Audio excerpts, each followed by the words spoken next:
Welcome everyone to the special budget session of the Fountain Hills Town Council. I'll call the meeting to order and ask for roll call. Mayor Schwam. Here. Vice Mayor Contino. Here. Councilmember Leger. Here. Councilmember Brown. Here. Councilmember Hanson. Here. Councilmember Elke. Here. Councilmember Dickey. Here. Great, thanks. Welcome everyone. We have one item on the agenda, consideration of resolution 2011-19, adopting the maximum amount for the Town of Fountain Hills fiscal year 11-12 tentative budget with appropriate direction to publish said document in accordance with state law. Council may address any and all items contained in the budget document and initiate any changes prior to the adoption. We'll go to a staff report, and then we will look for comments from the public, and make sure you fill out a card. This is the only item on the agenda tonight. If you wish to share your concerns, thoughts, or ideas tonight, please make sure you get that card up to Shauna, and we'll hear you after the, at least after the staff report, and then maybe some council discussion, and then some public input, and then further council discussion. This is our first meeting of two meetings just this week on that'll be very similar. So we'll have another opportunity to talk on Wednesday, also at 5:30, I believe. But welcome, Julie. How are you? Are you going to give us a staff report tonight, or that's Rick? Welcome, Rick. How are you? Thank you, Mayor and Council. Pleased to be with you here tonight and talk about the budget. We're very pleased with the effort that all on the Budget Committee have put forth in this document. A little extra work to develop some ideas for your consideration tonight, and we'll be presenting those to you. What you're going to see initially is going to look a lot like what we presented the other night, and with the exception of one thing, and that is that based on the feedback and some of the ideas that you've shared with us, we have some new ideas that we want to share relative to closing that budget gap that we have right now resulting from those census numbers. So we expect and hope that we'll have a lot of questions and exchange with you regarding that. In addition to that, we're also going to discuss the fee schedule with you tonight, and we'll move on to Wednesday, and hopefully by Wednesday be a lot closer to bringing this budget process to a close, just in time to probably open another budget process after that. A couple of things I do want to note. This is certainly a staff that has worked very diligently to bring the current year budget in line, and in fact is spending less than was budgeted. Certainly knows the difference between a want and a need, and because of that diligence, and also because of some increased revenues, we're able to bring some solutions we didn't have before. Also ideas from several of our committee members that have also made this feasible. Also want to point out that while we may have some other ideas, solutions, and options for you to consider, the one that we presented initially we believe is the one that addresses the budget, the structural problem or revenue problem in the budget more comprehensively and more longer term. But some of the other solutions we have today certainly will buy a little bit of time and allow the economy to heal a little bit, et cetera. So with that, we're going to turn some time over to Julie and look forward to your questions and exchange with citizens and the feedback. Thank you very much, Thank you. Rick. Welcome, Julie. Thank you, Mayor, members of the Council. As Rick indicated, we're going to just give a brief presentation, sort of start where we're at and why we're here, and move forward on some of the proposals that we've looked at and for your consideration. One of the things when we started this process is how we got where we're at. Obviously, there's a prolonged economic recession that has led to a lot of foreclosed properties. That's an issue that we've had to deal with. And we also have our infrastructure that is aging. And the most significant, obviously, is our decreased proportionate share of state shared revenues as a result of our census that was less than it was in 2005. And how that relates to the budget is with less population, we get less state shared revenues. And again, as the surrounding communities get larger, our proportionate share also decreases. And then we have a lack of sustainable or diversified revenue base. We're very, very dependent on two sources of revenue, one being our local sales tax and the other being state shared revenue. So those two revenue sources make up almost 90% of our general fund operating budget. And obviously, we're very interested in business attraction and retention, as well as the implementation of our downtown vision plan. This chart is just a chart showing where all of the town's revenue sources come from, and you can see that 40% of the total revenues come from the general fund. 42% is the capital projects. Now, those funds come from grants. They also come from, if there's the voters approve the bond initiative in November, those revenues have to be accounted for and budgeted, so they make up a significant portion as well. And this is just a chart showing where we have been over the past few years, and we can see that in 06-07 we had almost $17 million in general fund revenue. And this year for 11-12, without any revenues, new revenues, we'll be at $12.1 million, which is a drop of almost $5 million. And again, as we have stated before, the general fund budget of $6 million is our public safety budget. And when we had $17 million, we had $11 million that we could use for other things like parks and community center and programs. And we still have a $6 million public safety budget, but now we only have $6 million for everything else. And this is just a chart showing where our revenues go. This is our general fund, our main operating revenues. And you can see that law enforcement and fire department is almost half of the general fund budget. And development services is planning and zoning, building safety. Community services is our parks, our recreation community center. And administration is everything else. And those budgeted expenditures are at $12.9 million next year. And this is just a chart showing one of our restricted funds, which is our HERF, or our streets fund. HERF is Highway User Revenue Fund, and that is a shared revenue that we get. And you can see that that's declined from $1.9 million down to $1.2 million. And so we've had to make cuts in that department as well. And then we have one more small operating fund, and that's our downtown excise tax operating fund, and that's around $300,000 a year in revenue, and that is to be used for economic development and primarily in the downtown area.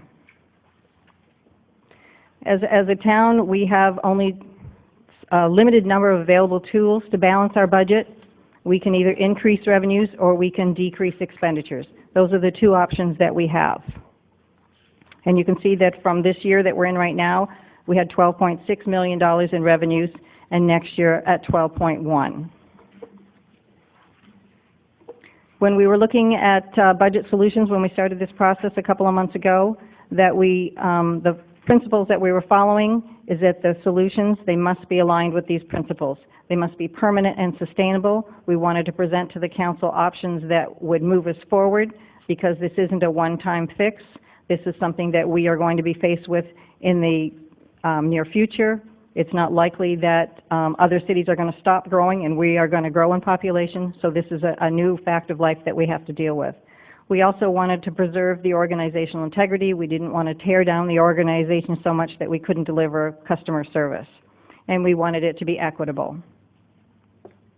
Some of the revenue options that we considered, a sales tax on telecommunications, increasing that. Currently, the tax rate on telecommunications and utilities is 2.6, and an increase to 4%, which is a 1.4% increase, would bring in an additional $750,000 in revenue.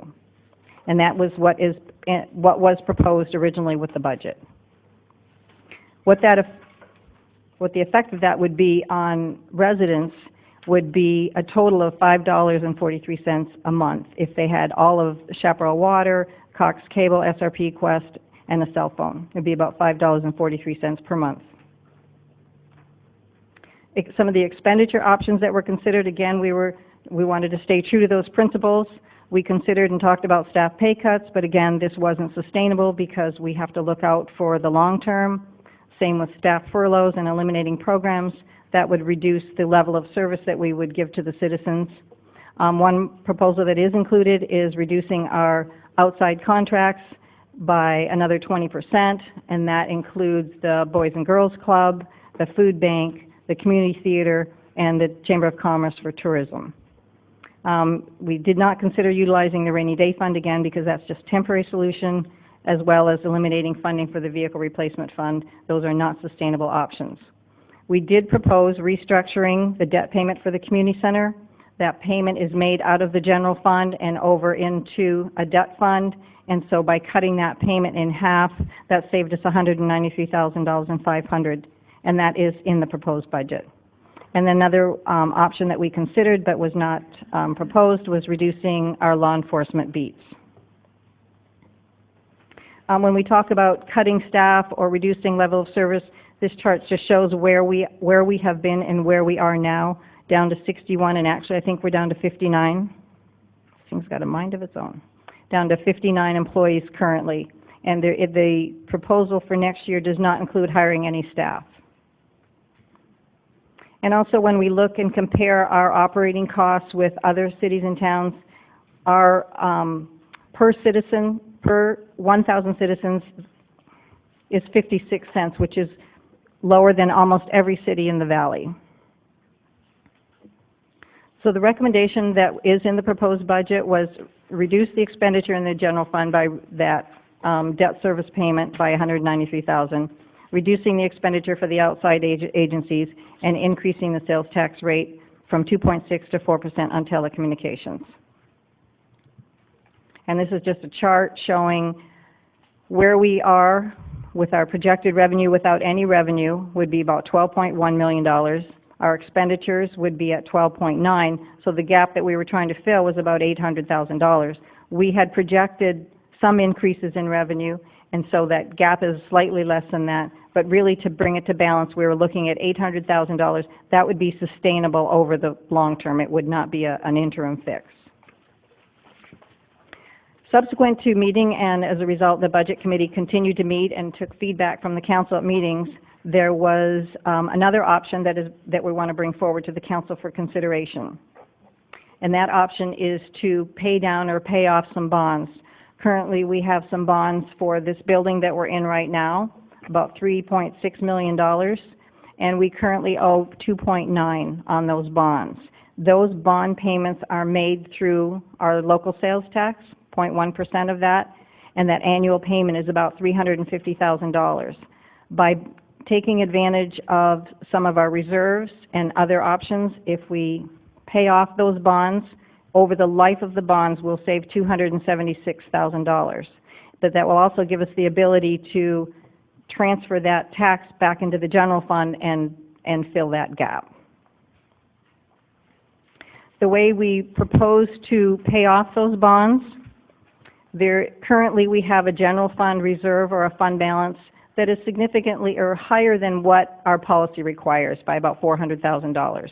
Our policy requires about a 30%, which includes the rainy day fund, of reserves, 30% of our revenues. So we're about $400,000 overfunded in that. We're also proposing that we take $1 million of our reserves and just use that to go towards paying down the debt. That's an acceptable use of reserves because it's good management to take a reserve fund, which is there for an emergency, and use it to pay down debt and free up expenses. So that is acceptable. It's not likely to affect our bond rating. We did talk to our financial advisors to make sure that they would agree with that, and they did. Another piece of that is general government development fees. The legislature recently eliminated general government development fees as removed the ability for cities and towns to collect development fees for a general government category. We currently have about $530,000 in that fund that if we do not spend it, we will have to refund it back. And one of the projects that was used to calculate that fee was this building that we're in, so it's an acceptable use of that fee. And then we also have reserves over in the debt service fund. We've been transferring the sales tax revenues over to that debt service fund for those debt payments, and we've got a surplus there of about $500,000 that we would be comfortable using to pay down this debt. And then if we had to, we could borrow from ourselves, either from our capital projects fund or our vehicle replacement fund, in the event that we didn't have sufficient surplus this year and enough with all of these resources that we would just borrow for $500,000 from the capital projects fund. So in summary, this would be the alternate proposal for closing that fund gap.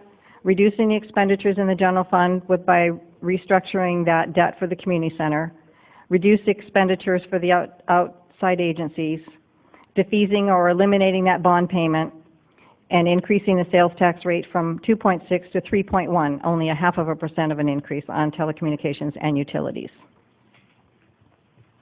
So what we're hoping for today is for the council to give us an indication that to go ahead and prepare the necessary paperwork to refund those MPC bonds and authorize a resolution to notify the public regarding the increase in the telecommunications tax. There's quite a bit of time that we have to notify the citizens before we can even start talking or having a resolution on that. Additionally, approving the fee schedule that the council got a copy of. We will not be bringing forward a pay plan. That is not included in the budget this year at all. But we would like to adopt the tentative maximum budget. If we're going to pay off these bonds, we need to add that $2.9 million to our budget, and that becomes part of our maximum amount. So we couldn't adopt the maximum amount until we know for sure whether we're going to do that or not. And then on June 16th, we would adopt the final and operating and capital budgets and adopt the tax levy in August. That concludes my presentation. I'd be happy to answer any questions. And all the department directors are here to answer any questions on any of the details in the budget. Rick and I are both available. We'd be happy to answer any questions. Okay, thanks, Julie, and thanks, Rick. Julie, on the tentative maximum budget now, do you have that calculated if we were to pay off the bonds? Do you know what that dollar amount would be? Mayor, we'd be adding $2.9 million to, I think it's 36.2, so it'd be 39.1. Okay, thank you.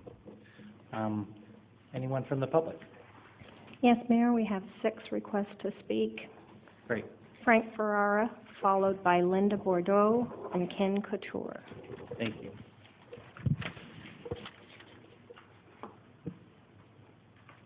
Good evening, Mr. Farrar. Good evening, Mayor, Council. Thank you for acknowledging me. I come before you. Actually, I didn't know what the proposed agenda was going to be. Obviously, not agendized, so I'm just going to speak to those issues that I would like to speak to, if it's okay with you. The first being the tourism.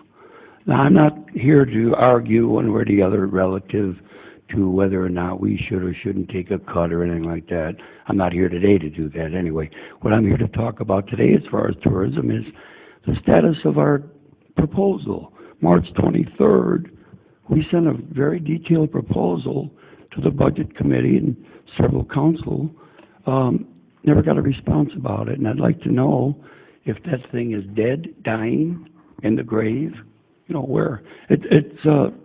It doesn't have performance factors, but it's quite detailed in that which we would like to have council consider. I thought maybe the Budget Committee would submit it to all council members for their, but unfortunately that's not the case. So I think, Mayor, you have a copy, and Councilwoman Cassie has a copy, but I think that's about all. In any event, other than the Budget Committee. In any event, I would like to have some kind of an indication, like I say, you know, it's good, great, bad, dead.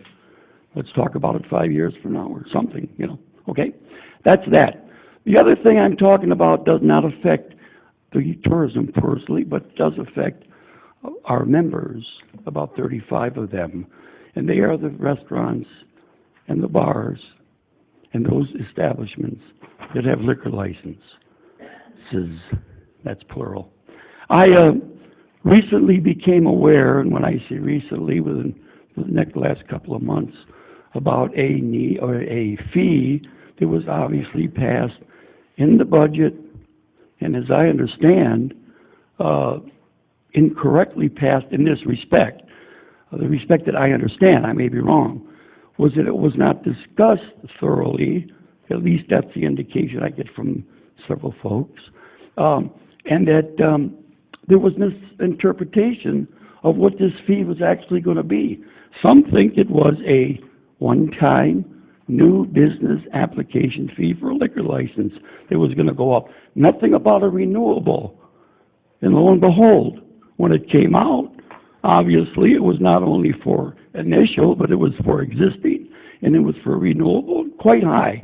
In fact, so high that several businesses indicated to me that if this fee, in fact, is due and payable for this year, not next year, they won't be here next year. They'll be out of business. So I ask that you really consider, first of all, what the council did, unaware of what they did. And then secondly, look at what you did with the eye of looking at what we are in. We're not out of a recessionary capacity. We're, in fact, over the last 3 years, it's been worse. It's going worse. You talk about, oh yeah, it's coming, pick it up, and people are starting to buy stuff again. Look at what they're buying, and look what they're buying with. Sure, they're getting tired of all this nonsense about not working that, so they're using credit cards and say, the heck with it. I'll just jump up my debt to the max. When it comes too high, bye-bye.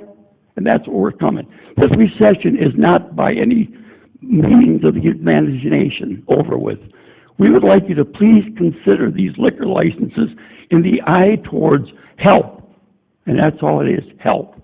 Because, as I said, some of these businesses will not survive if that fee that we impose as a town is held up.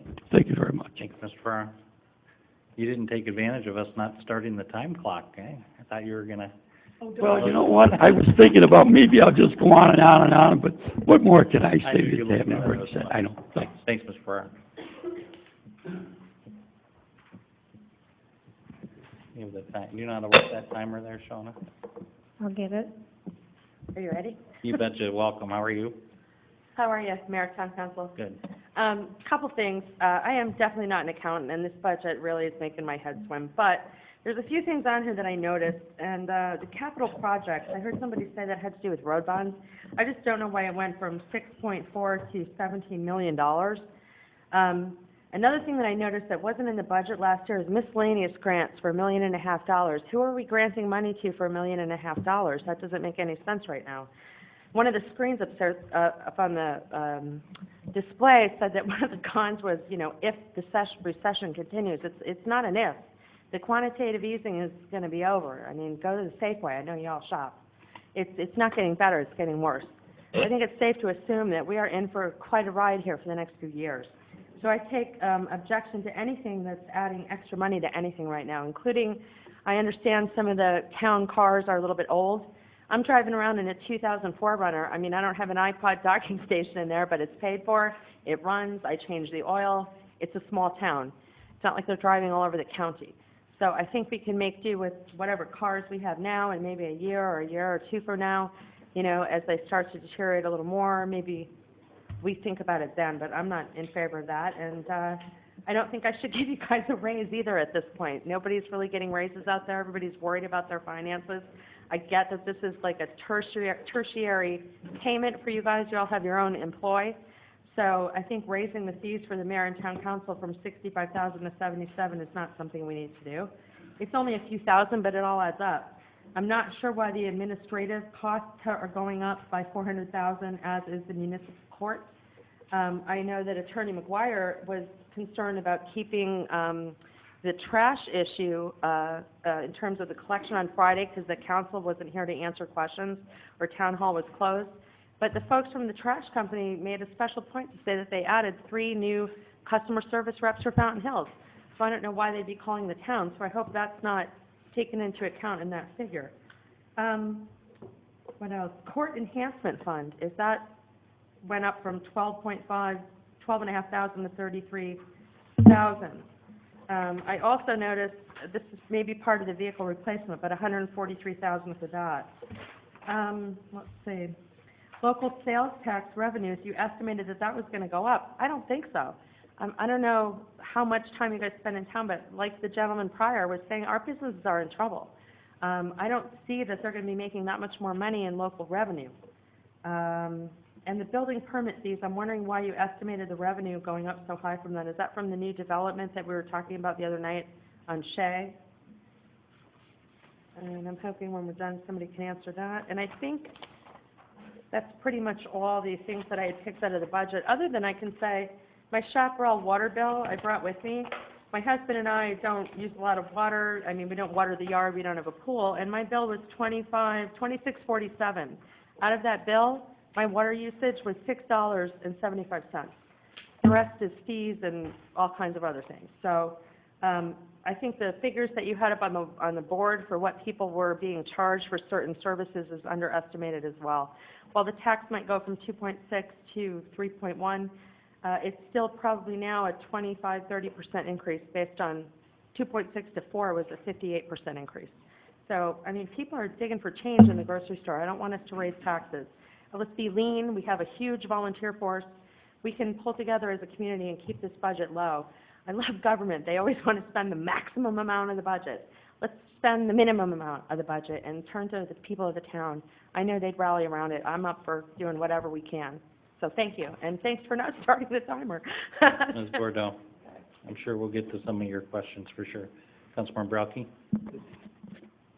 Is it appropriate to answer questions as we go? Because if we have 10 different speakers, it seems like it would be appropriate, maybe, especially for those that are at home, that get the questions that are posed, for staff to address it, because there may be something, if we go 10 speakers deep, that we may not address those things. Yeah, that's not an issue, is it, Andrew? I think that's a good idea, especially there was, how many, six?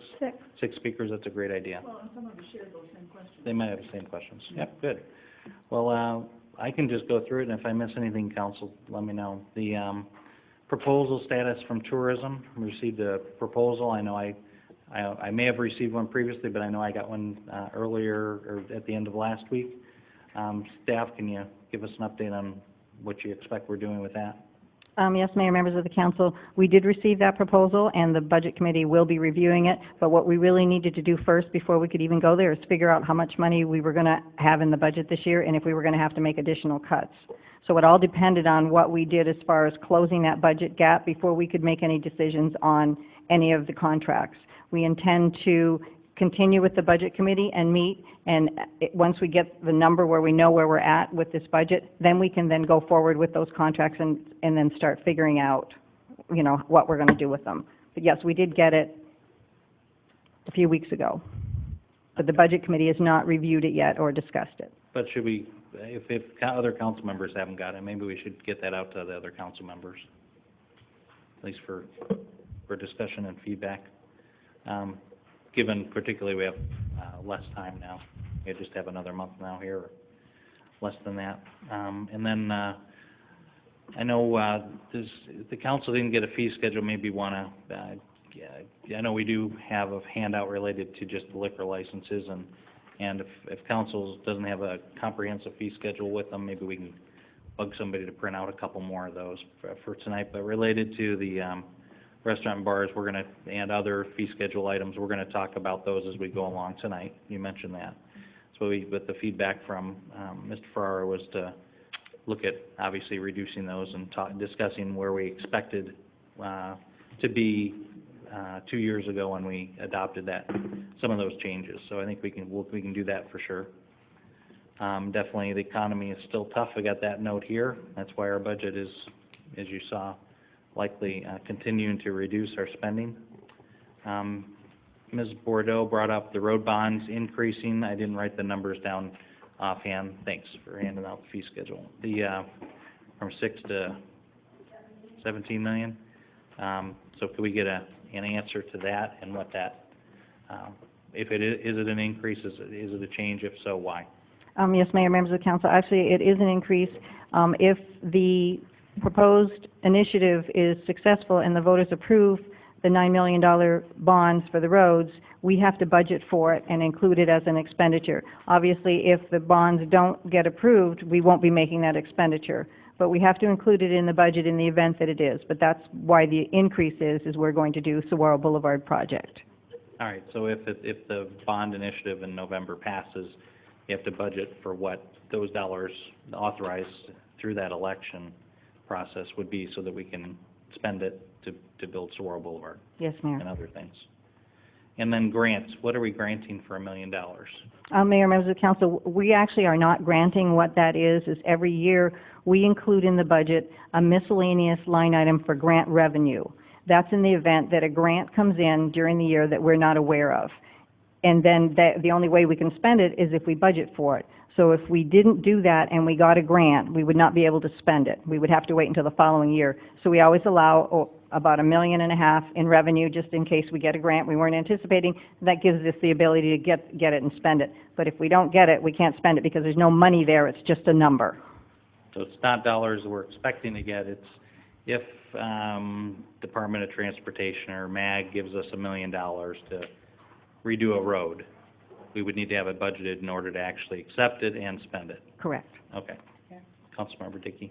Mayor, maybe you could take this opportunity to talk about why we are even adopting a maximum amount tonight, because this goes for everything. Could you just clarify that so that the point that the mayor just made and that you just made is really, really clear? Yes, Mayor, members of the council, we adopt the maximum in the event that everything we included in the budget comes in. So in other words, in the budget we include potential revenues. All that is saying is that if this revenue comes in, this is what our plan is to spend it. The budget is actually just a plan. It's not saying that we are going to spend it. Obviously, if we don't get the revenue, we can't spend it. You can only spend what you get. So adopting the maximum, we want to make sure that we include the road bond revenues, the $9 million. Otherwise, if the voters approve it, we would not be able to spend it until the following year. The same with grant revenues. If we get them, we want to be able to spend them. So we estimate what we think we might get, and again, include some in the event that we get some that we weren't anticipating. And that's what's included in that adopting the maximum. It does not mean that we are going to spend it. You can only spend it if you have it. Just along those lines, then, if we do decide to pay off debt, it looks like an expenditure, but you need to put that in there, and that's what would make the budget amount go up to the 39.1. It's not because we're spending more money, it's because we will be using it, if we decide to do that, to pay off debt. Yes, actually, it won't be considered an expenditure. It's just what they call another use of revenue, because you're taking an asset and cashing it in and paying off bonds. So it's not a true expenditure, but again, we have to budget for it if we want to be able to do it. Thank you. I didn't know council was getting a raise from $400 for council members per month and $600 for myself, which I feel very guilty receiving more council members. Thank you. But our budget is going up in that department, So I know there's changes in how we do our accounting. I'm not sure if you can answer that to all that detail, but the budget's broken up by, obviously, all these different departments. Council's not getting a raise, right? Mayor, members of council, there are no raises projected in this budget for anybody, council or staff.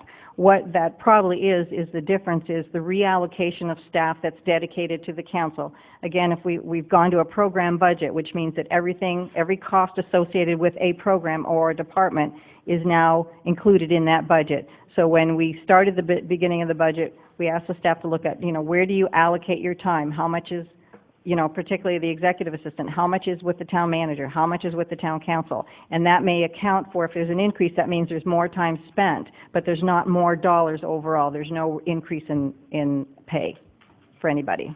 So it's the allocation of the cost. Correct. The overall cost of the entire town is going down. Expenditures are going down, but within that, some costs get moved around from department to department based on the program budgeting. Correct. And actually, Mayor, you may have seen in the budget there are some where they get taken from a different fund. For example, our transportation person, we no longer are going to have that transportation program, so that increased the general fund in salaries because that person now is no longer allocated to that fund. All that pay has to come out of the general fund. But there's no increase in pay, no increase in hours. And the administration and the judge's area was mentioned also. Do you know specifics to those two areas as far as increases to those individual departments' budgets? The one she mentioned was a grant fund, a special revenue fund, the CCEF or the JSEF. That's a separate fund that the court uses to purchase items to enhance the court. It's called a court enhancement fund, and that is not affecting the general fund. That is for anything that they purchase in the way of computers or anything to enhance what they do in the court. Again, if their budget went up, it was likely a reallocation of staffing, but there are no increases at all for any staff in there. And the court enhancement fund was the next one. That was the one you just spoke to, right? Yes. Vehicle replacement fund? Yes, actually what that is actually it's a transfer from the general fund and the streets fund of what we call our annual depreciation for vehicles. It comes out of the general fund and goes over to the vehicle replacement fund. And again, that's the fund that we set aside and use when we need to replace vehicles to make sure that we have the money available to replace the vehicles that need to be replaced. We actually haven't replaced any vehicles this year at all. I think there was 4 scheduled, but we've not replaced any. We may replace 1 before the end of the year, but that's what that is. It's an actual transfer. So the money is just coming out of the general fund, going over to this special fund, but it's not really being spent. It's being transferred. Okay. And sales tax revenues, where do you expect those? I know they've been trending upwards, fortunately, but where do you expect those to be over the next year? Mayor, yes, actually the local sales tax, we've seen a sustained increase in sales tax over the past 5 months of at least 3%. That's part of the reason why we anticipate that we will end this year with a surplus, likely because the sales tax has been coming in each month consistently over. We had already included next year an increase in sales tax revenues, so we had already anticipated a 3% increase overall in our local sales tax for next year. And that's probably pretty much as high as we would go as far as estimating, no more than 3% for next year. But even with the increased local sales tax, the overall revenue is going down, correct? Yes, significantly going down because of state shared revenues. We can't control that. That's going down. We have no choice in that. That's the portion of the revenue that the state legislature shares back with the towns from sales taxes and income taxes paid to the state, right? Sales tax, income tax, vehicle license tax, and highway user revenue tax, yes, it's $900,000. And Our those budget's being revenues reduced. to the state's been down, but also due to our census, Correct. we're taking a big hit, and also because the pie has shrunk down and then our piece is getting smaller because other towns are growing faster, it gets smaller, right? Yes, Mayor, that's correct. All right, so that's something that's going to continue. The census was a one-time blip adjustment, but now we are approaching our budget as the new reality, as you've said many, many times, but it continues to go down, and we're aware of that. Yes, Mayor, the next census would likely be, if we decide to do a mid-decade census, that would be in 5 years.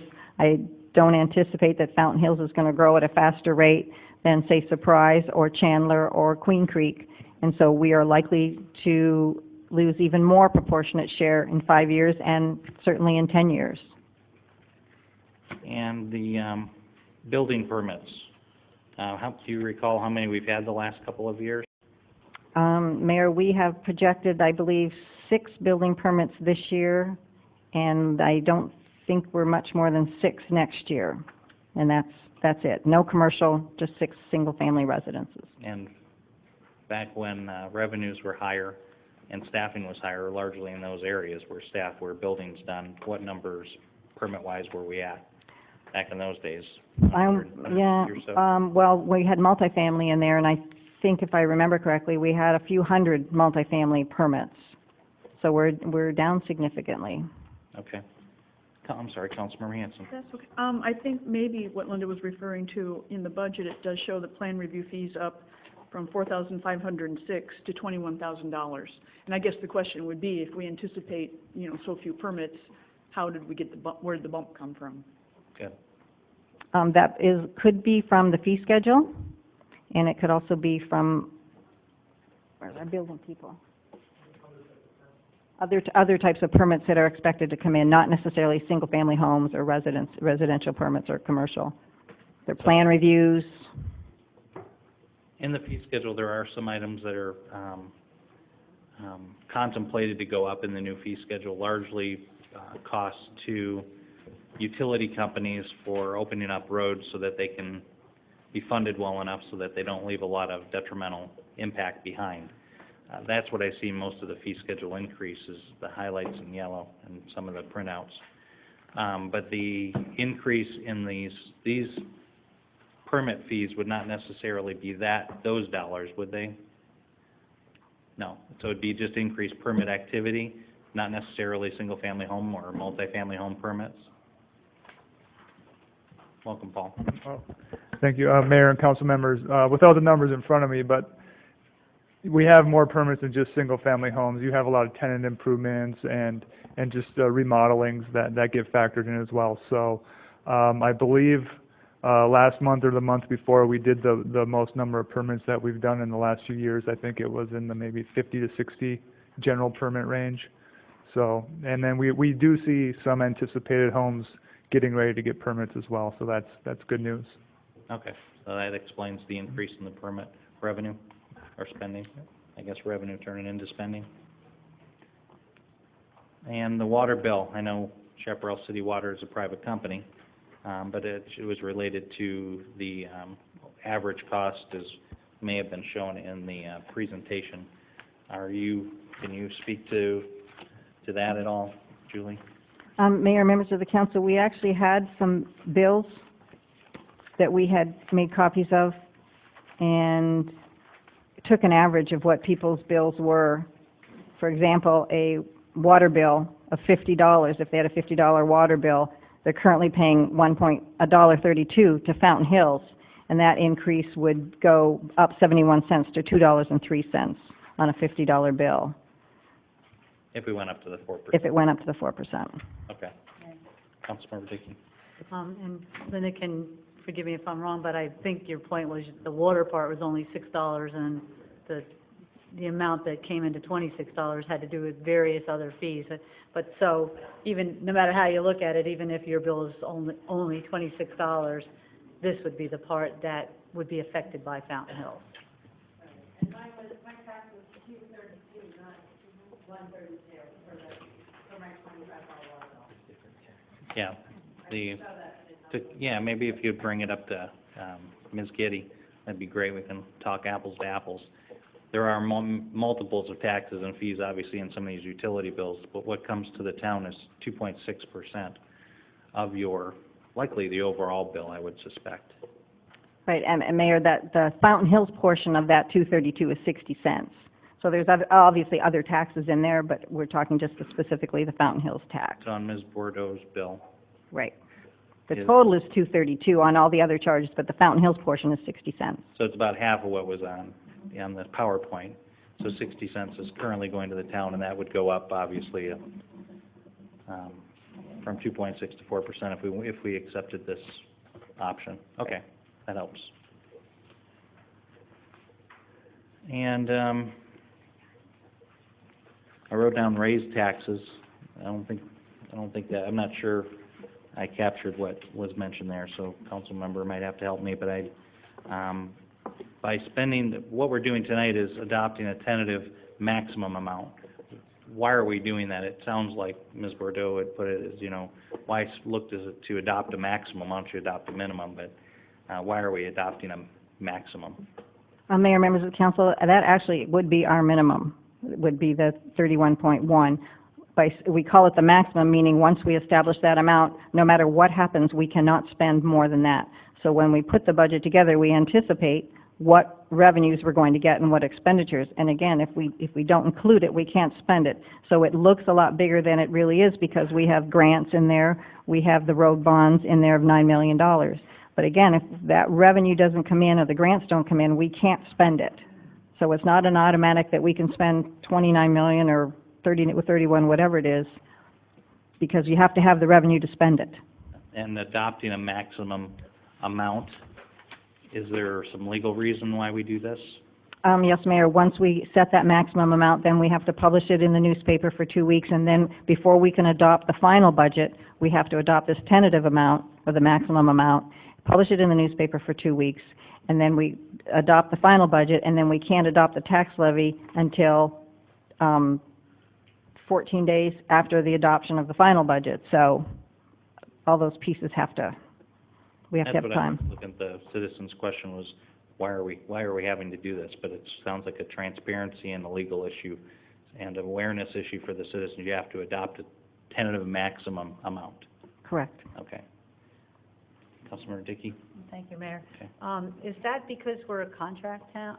We're not a contracted town? Or do all the contracted towns have to do something like that too? Because we have to follow the state law because we don't have our own charter. Yeah, that's what I meant to say. Mr. Mayor, Councilmember Dickey, every city and town in the state has to follow the state budget law, and it requires that you adopt a tentative budget not less than 2 publication weeks before you adopt your final budget. The tentative is an absolute maximum. The only thing that can happen to that number between now and the time you adopt your final is for it to go down. And once it's set, it doesn't matter what amount of revenue you bring in. If there's a huge windfall to the town, it'll have to roll over to the next year because you won't have the authority to spend it. That's why all the expenditures that Ms. Getty's speaking about this evening have to be included in there if they're anticipated at all. And if the revenues don't materialize, then the authority's not there to spend it. But once you set the maximum, it cannot go up. It can only go down from there. All right. Councilmember Hanson, sorry. But the latest we could adopt the tentative would be the first meeting in June. We could still publish it for 2 weeks prior to the final adoption, the second meeting in June. Mayor, members of the council, we could adopt it at the last meeting in June, or we could call a special meeting at the end of June. If we met in July, we could actually adopt it in July. Yeah, I'm just clarifying that we didn't have to adopt the tentative budget tonight. There's still wiggle room. Thank you. Councilmember Leger? Thank you, Mayor. Julie, while we have you here and while we're at this point in the budget, and a citizen mentioned the notion about the appearance in the mayor and council's budget that our salaries have gone up because the total salaries listed here has gone up. This has happened in previous years. This is probably the third year that a citizen has come before us with the same comment. I'd like to make a recommendation. For example, on page 101, I think we need to put an asterisk there and explain that, because I had a citizen bring to my attention, looking at this budget page 101, it appears that council members receive health insurance, dental insurance, vision, and disability, and retirement. We do not have retirement or any of those things that I just mentioned, so I would like to clarify that for this budget, and I'd like to see some type of footnote or asterisk indicating that. And it's a really simple explanation in terms of program budgeting and part of administrative cost rollover, which is salaried staff, et cetera. So I think that would just be helpful to clarify this particular issue. Okay, Thank we can do that. Thanks, Mayor. Good idea. Councilmember Hanson? Actually, to chime in with Henry, I did request some additional explanation. We kind of do this every year, because just looking at the latter part of the budget, it's just a bunch of line items with numbers. And some of the things are kind of confusing. There's a couple departments where wages did appear to go up, but maybe a part-time position disappeared. So you're having to surmise, okay, does that mean the part-time position is becoming a full-time? Or, what's happening with the numbers? And I think it would be helpful that, when there's that kind of a situation where you're seeing a change, but you can't quite figure out why that change is there, that, like Henry said, just a footnote or a little comment. And I think also there's a lot of places in the division budgets where there are increases of more than double-digit percentages. And I think it would be helpful to have just another little footnote. And a couple of the staff members did that. They would say, this is going up because of this.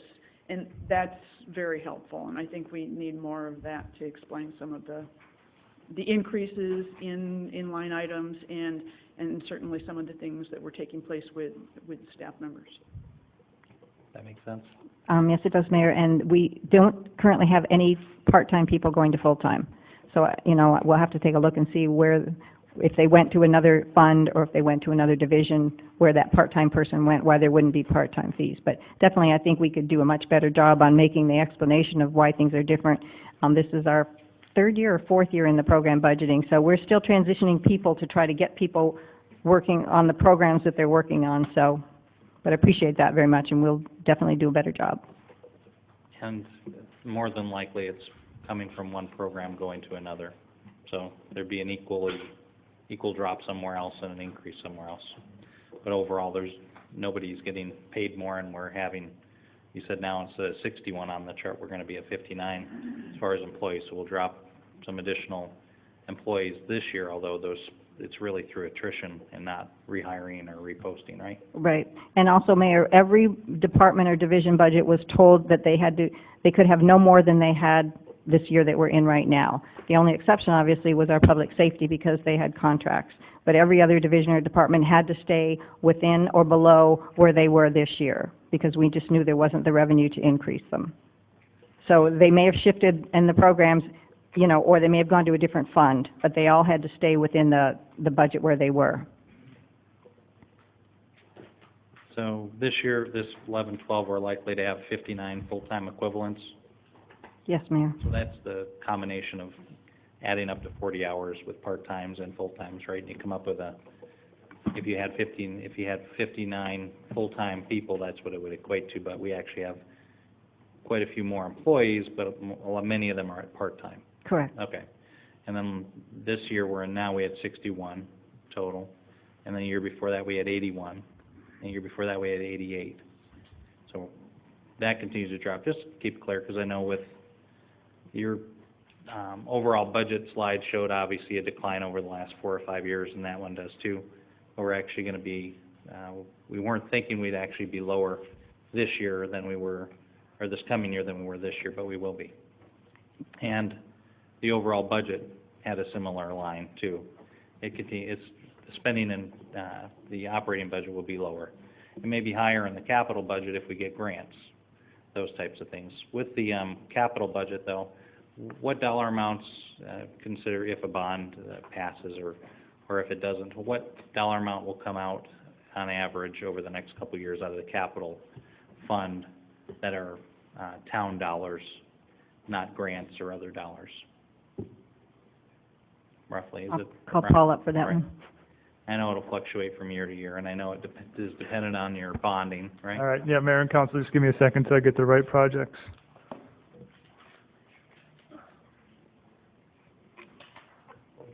But over the last several years, since the economy slowed tremendously and capital fund is usually, the revenue amounts in there are driven by construction revenue, and that won't be increasing to too great an extent for quite some time. We have been really throttling down our spending in capital to retain that, because we do have a decent savings in there. We just didn't want to go through that savings, and we've been trying to keep to about a $2 to $2.5 million spend annually, from what I recall on him. But the capital spending budget is much, much higher than that, because it's not, they're not town dollars necessarily. Okay, Mayor and Council, to answer your question, just of that $17 million number that was thrown out, about $13 million of that has to do with road projects. Next year, if the bond passes, we're projecting $7.5 million for the Saguaro project. We're also projecting roughly, let's see here, maybe $2.6 million in the pavement maintenance. Of that, $1.5 million is from bond funds. And there's also the Shea and Saguaro project that would widen Shea around Saguaro, and that's roughly $3 million, with about $2.2 million coming from Prop 400 money. So of non-funded, non-grants or non-202 or 400 monies, and not bonded dollars, what's coming out of our capital? The capital? Yeah. Give me 1 second, I All can answer. I know it fluctuates year after year, but I just generally wanted the citizenry, and I know council knows, we're looking to spend no more than really $2.5 million a year out of our capital. Yes, town Mayor. dollars. That's correct. We have a $10 million balance in there right now, but, again, as you indicated, that fund is replenished through construction sales tax and any surplus general fund revenues. And we've had very little construction sales tax over the past 3-4 years and don't anticipate that coming back in the near future. So we've been just using about $2.5 million a year, so we don't completely deplete that fund. And hopefully when construction comes back, we'll be able to build that fund back up and be able to do more capital projects. But out of that fund, we're only spending about $2.5, and I think maybe $3 million in 1 year to out of that fund. And after this, we'll go back to the public. Mayor and council members, previously I had given you a 5-year plan of what capital projects funded by the CIP fund that we would propose doing over the next 5 years.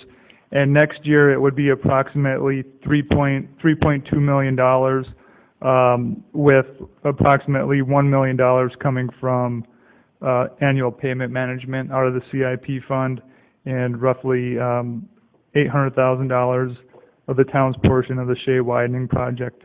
So those two projects alone make up almost 2/3 of it. Okay.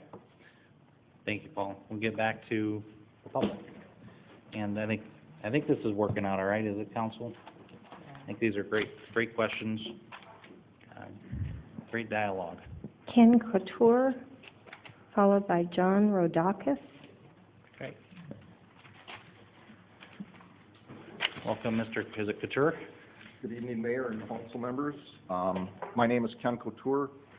My wife and I have lived out in Fountain Hills for approximately 3 years. 2 years ago, I joined the American Legion Post 58. For those that aren't aware, it's a small nonprofit private club on East Parkview Avenue. The purpose for our existence is to, through monetary donations and volunteerisms, support a variety of veterans groups and a number of initiatives within the community. Okay, just to tick off a couple highlights. We make charitable contributions in the form of money and volunteerism to the Disabled American Veterans, the American Legion Child Welfare Fund, the American Legion Legacy Fund. These are programs that are designed to support families of fallen veterans. Also, community is another important part of our existence. For those who don't know, we recently funded 3 students from the Fountain Hills High School, $2,000 in charitable donations for their continuing education after high school. If you will look someday, when you're driving on, I think it's Morningside over here, you'll see signs that say, supported by American Legion Post 58. We have a volunteer and his wife that are out there on a weekly basis picking up trash and keeping that street clean. These are some of the things that we do. Okay, so now why am I here? Without being argumentative, we have come, a number of us, to express our displeasure and our continuing non-support of the newly implemented liquor license initiative that the town has passed. Just so you know, the state of Arizona, we pay $200 to the state of Arizona for our liquor license. So at $500, the town of Fountain Hills is imposing a fee on private, nonprofit clubs and other organizations within this community at 2.5 times more severe than the state. And as I listened to Ms. Getty give her presentation, it was a conversation that I've had with myself several times as the finance officer for our post. You're playing shell games with money. You're trying to make money exist where it might not. Basic economics tells us all that in times of harsh economy, there's 2 things that you can do. You can make more money or you can save money. Smart people do both. Unfortunately, in harsh economic times, the reality of it is you have less revenue and more expense. And the American Legion Post and other businesses in this community that are being subjected to this are in a position where they can't afford to pay, but they can't afford not to pay. And the only thing I'm encouraging this council to do is give some reconsideration to this entire matter. Thank you very much. Thank you, thank you very much, Mr. Couture, and thanks to the American Legion. We will definitely be talking about this. Mr. Rodakis?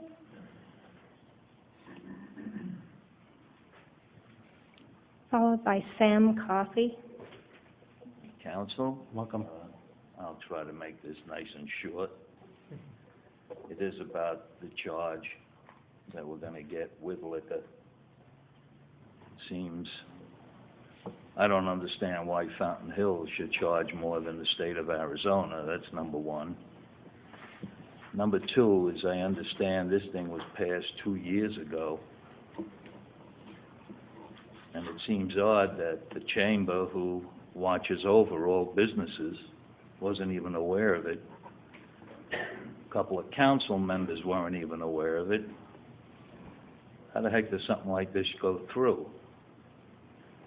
I don't know, probably part of a bill.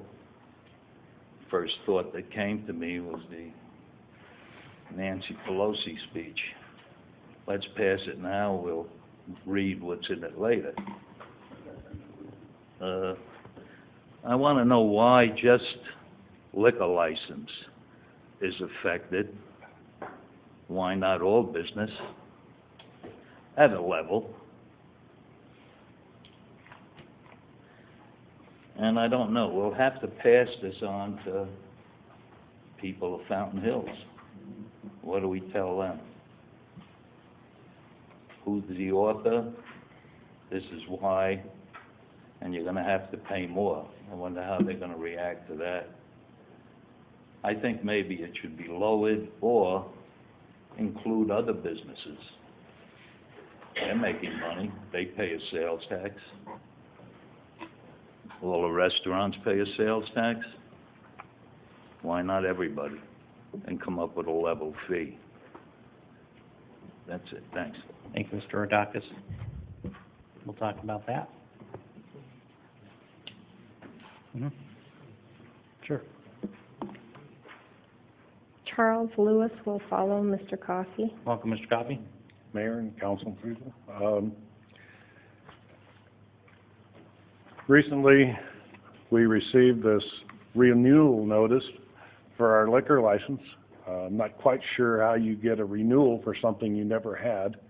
It seems kind of out of context somehow.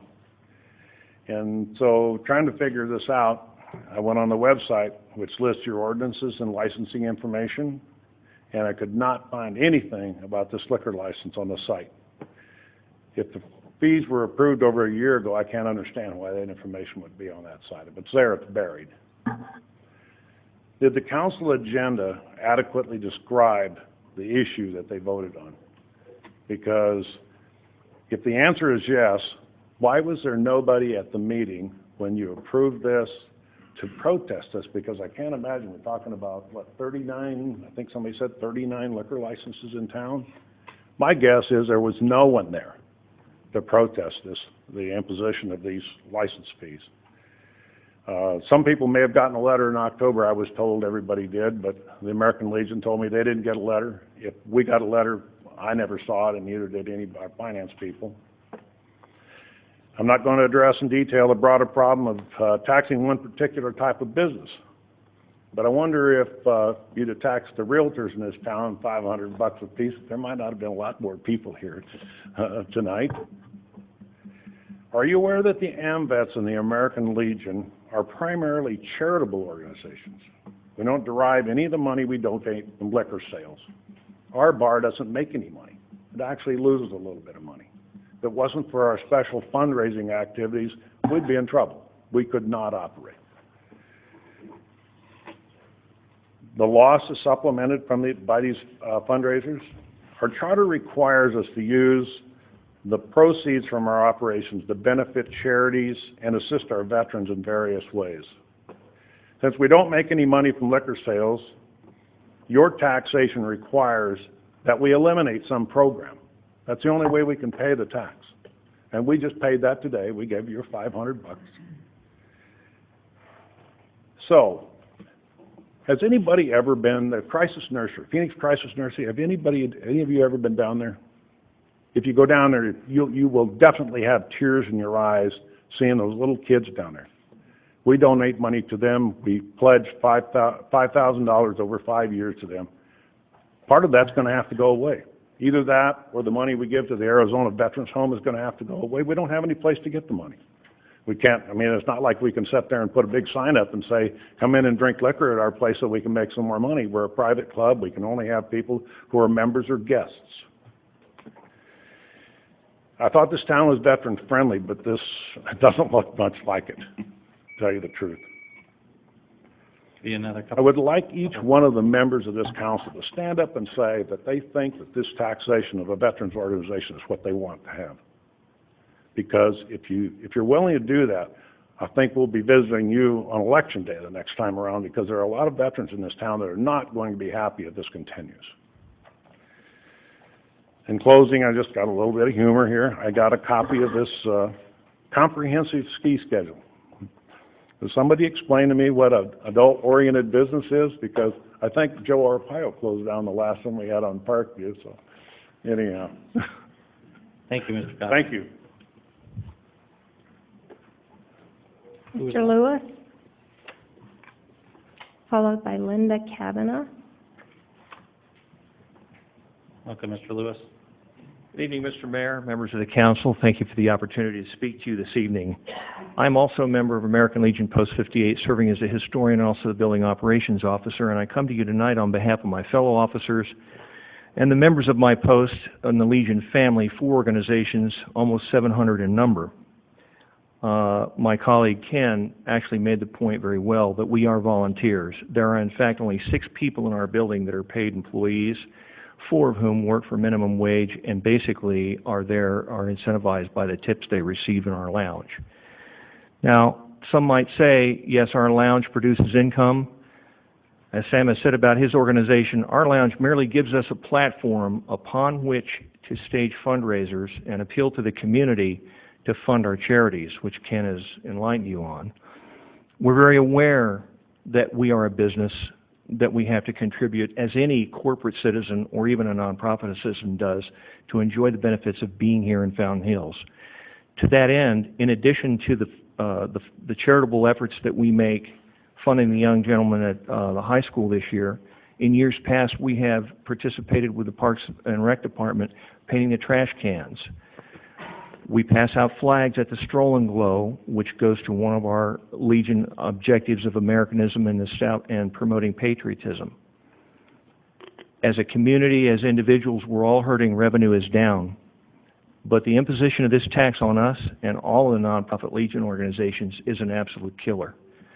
And I would appeal to the council to, as others have stated this evening, to reconsider merely going after liquor establishments. Sin taxes are always great because we all like to drink. But for us, the operation of our lounge is crucial to us being able to fund the Legion and particularly Post 58 charities that we work so hard to benefit. I thank the council for its time and consideration. Thanks, Mr. Lewis.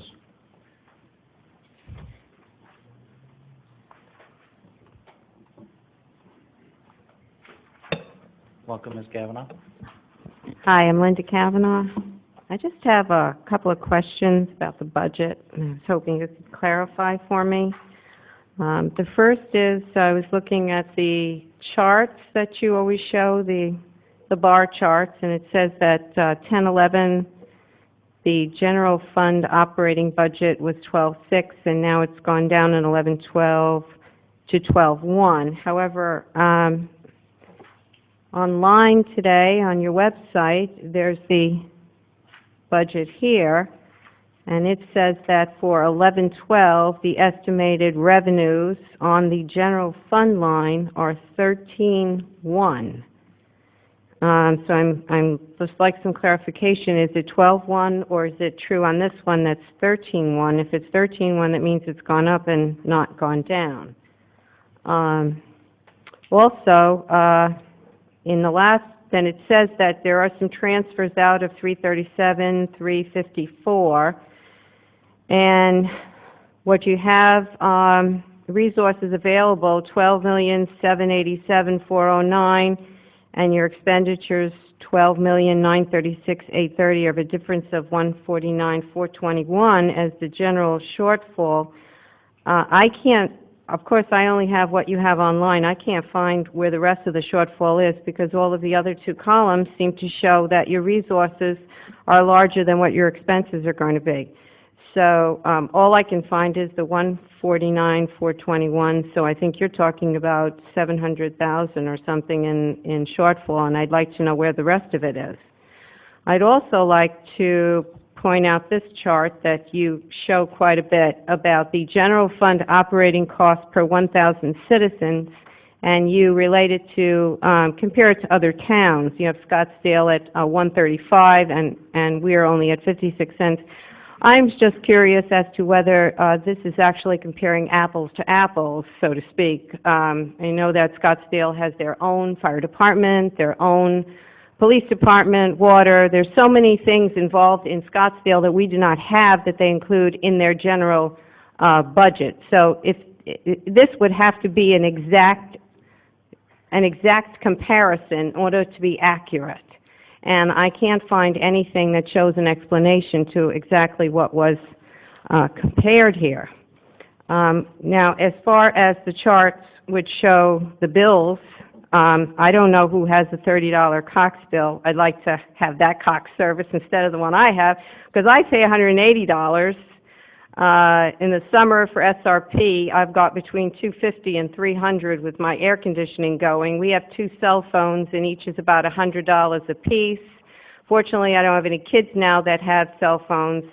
With the 4%, going up to the 4% in telecommunications, that's a 53% increase, which in these economic times is a little much for most people to be able to handle. I think any tax right now is difficult for people to handle.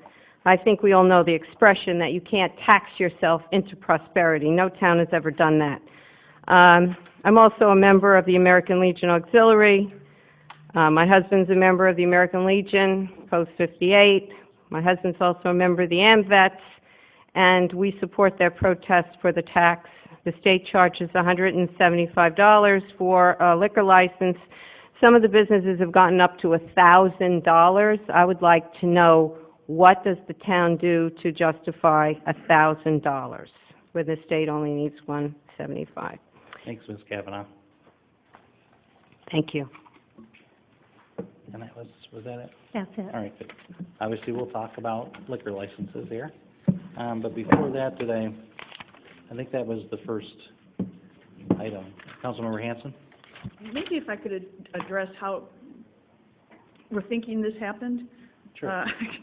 We have 19 pages of permit fees, and a few years ago, they started being included in the budget document, so they were approved with the budget.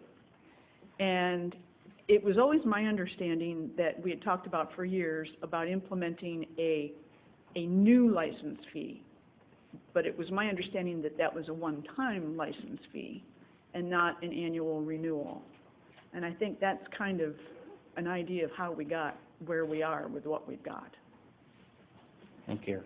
I think your memory is similar to mine, but let's have some more discussion, obviously, and then we can talk about what the fees are for and why they're charged. Councilmember Hanson. Just one more thing, as I was reading the budget on page 43, there's a sentence in there, and it says, fees and charges should be based on benefits and or privileges granted by the town or based on costs of a particular service. And this particular fee, it doesn't really provide a benefit, and we don't provide any particular service. We don't even issue the licenses. We have an involvement when there is a new license or a license change, and then staff has to post and do all those things. But for renewals, we aren't even involved. And I think that kind of speaks to, we're lacking, I feel, a justification for an annual fee that just happens in spite of us, because the state is the issuing entity. Thank you. Julie, can you help us with the background on the fee, and then what is our role in licensing, or what does the town do, or what's our responsibility relative to liquor licenses? Yes, Mayor, thank you, I will. Liquor license annual fees, Fountain Hills for a long time has talked about the annual fee similar to what the majority of other cities and towns do. The theory behind the annual fee is that establishments that have liquor primarily require a higher public safety in the way of law enforcement calls, the calls for service. Our fee thing that says that fees should be based on the service provided, that would be great if we did that with all the fees we charge, but there's a lot of things that we don't charge anybody for, or fees that we subsidize heavily. So this is one of those fees that again, the theory of it and the basis is that the additional calls for service that typical liquor establishments require, and obviously not all liquor establishments require a lot of law enforcement calls, but that's the theory behind the fees. And again, Fountain Hills for a long time has never had any fee at all, and the majority of cities and towns in the state do have an annual fee. And I remember, because I was, first of all, it was one establishment that called me, and I was surprised myself, as probably some other council members were, about the recurring nature of it. Do other cities have a recurring cost as well, typically? Yes, Mayor. The majority of the cities have both an application fee and an annual fee. Okay. And our application fee is like $25 and... Correct. And then there's an annual fee, which in the first year would be paid probably up front, I would imagine, and then annually they sent out a bill similar to what the American Legion gentleman had. You put together a spreadsheet showing us similar jurisdictions or neighboring places. Some of them don't charge a fee for one type of license, and they charge a little less than us and others, and a little more than us with others. Related to the folks like the American Legion Post 58, would that be likely under a private club license, Series 14? Yes, Mayor. Okay. And we're at 500, and I think if we may be the highest across the board on this one. Some are upwards of just a little over 300, but some are quite low. So that'd be something to consider as well, as we consider this. And they also charge annually, it looks like, as well. Mm-hmm. Councilmember Dickey? About that, the actual club, excuse me, Mayor, is there any differentiation between nonprofit clubs or, another nonprofit, but let's just say service clubs? Do any of the cities differentiate between, like, say, a tennis club or a golf club and a veterans group? Mayor, members of the council, those series numbers are all by the State Liquor Board. And so that's the only categories they have in all the cities and towns. Their fees are based on those series.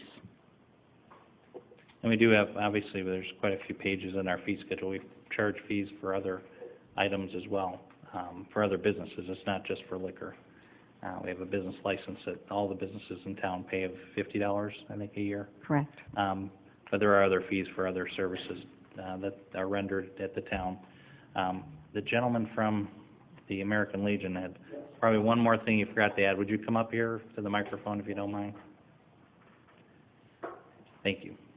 You had a few more minutes left to your there was just timer. a couple of pieces of business. First of all, I wanted to thank the council.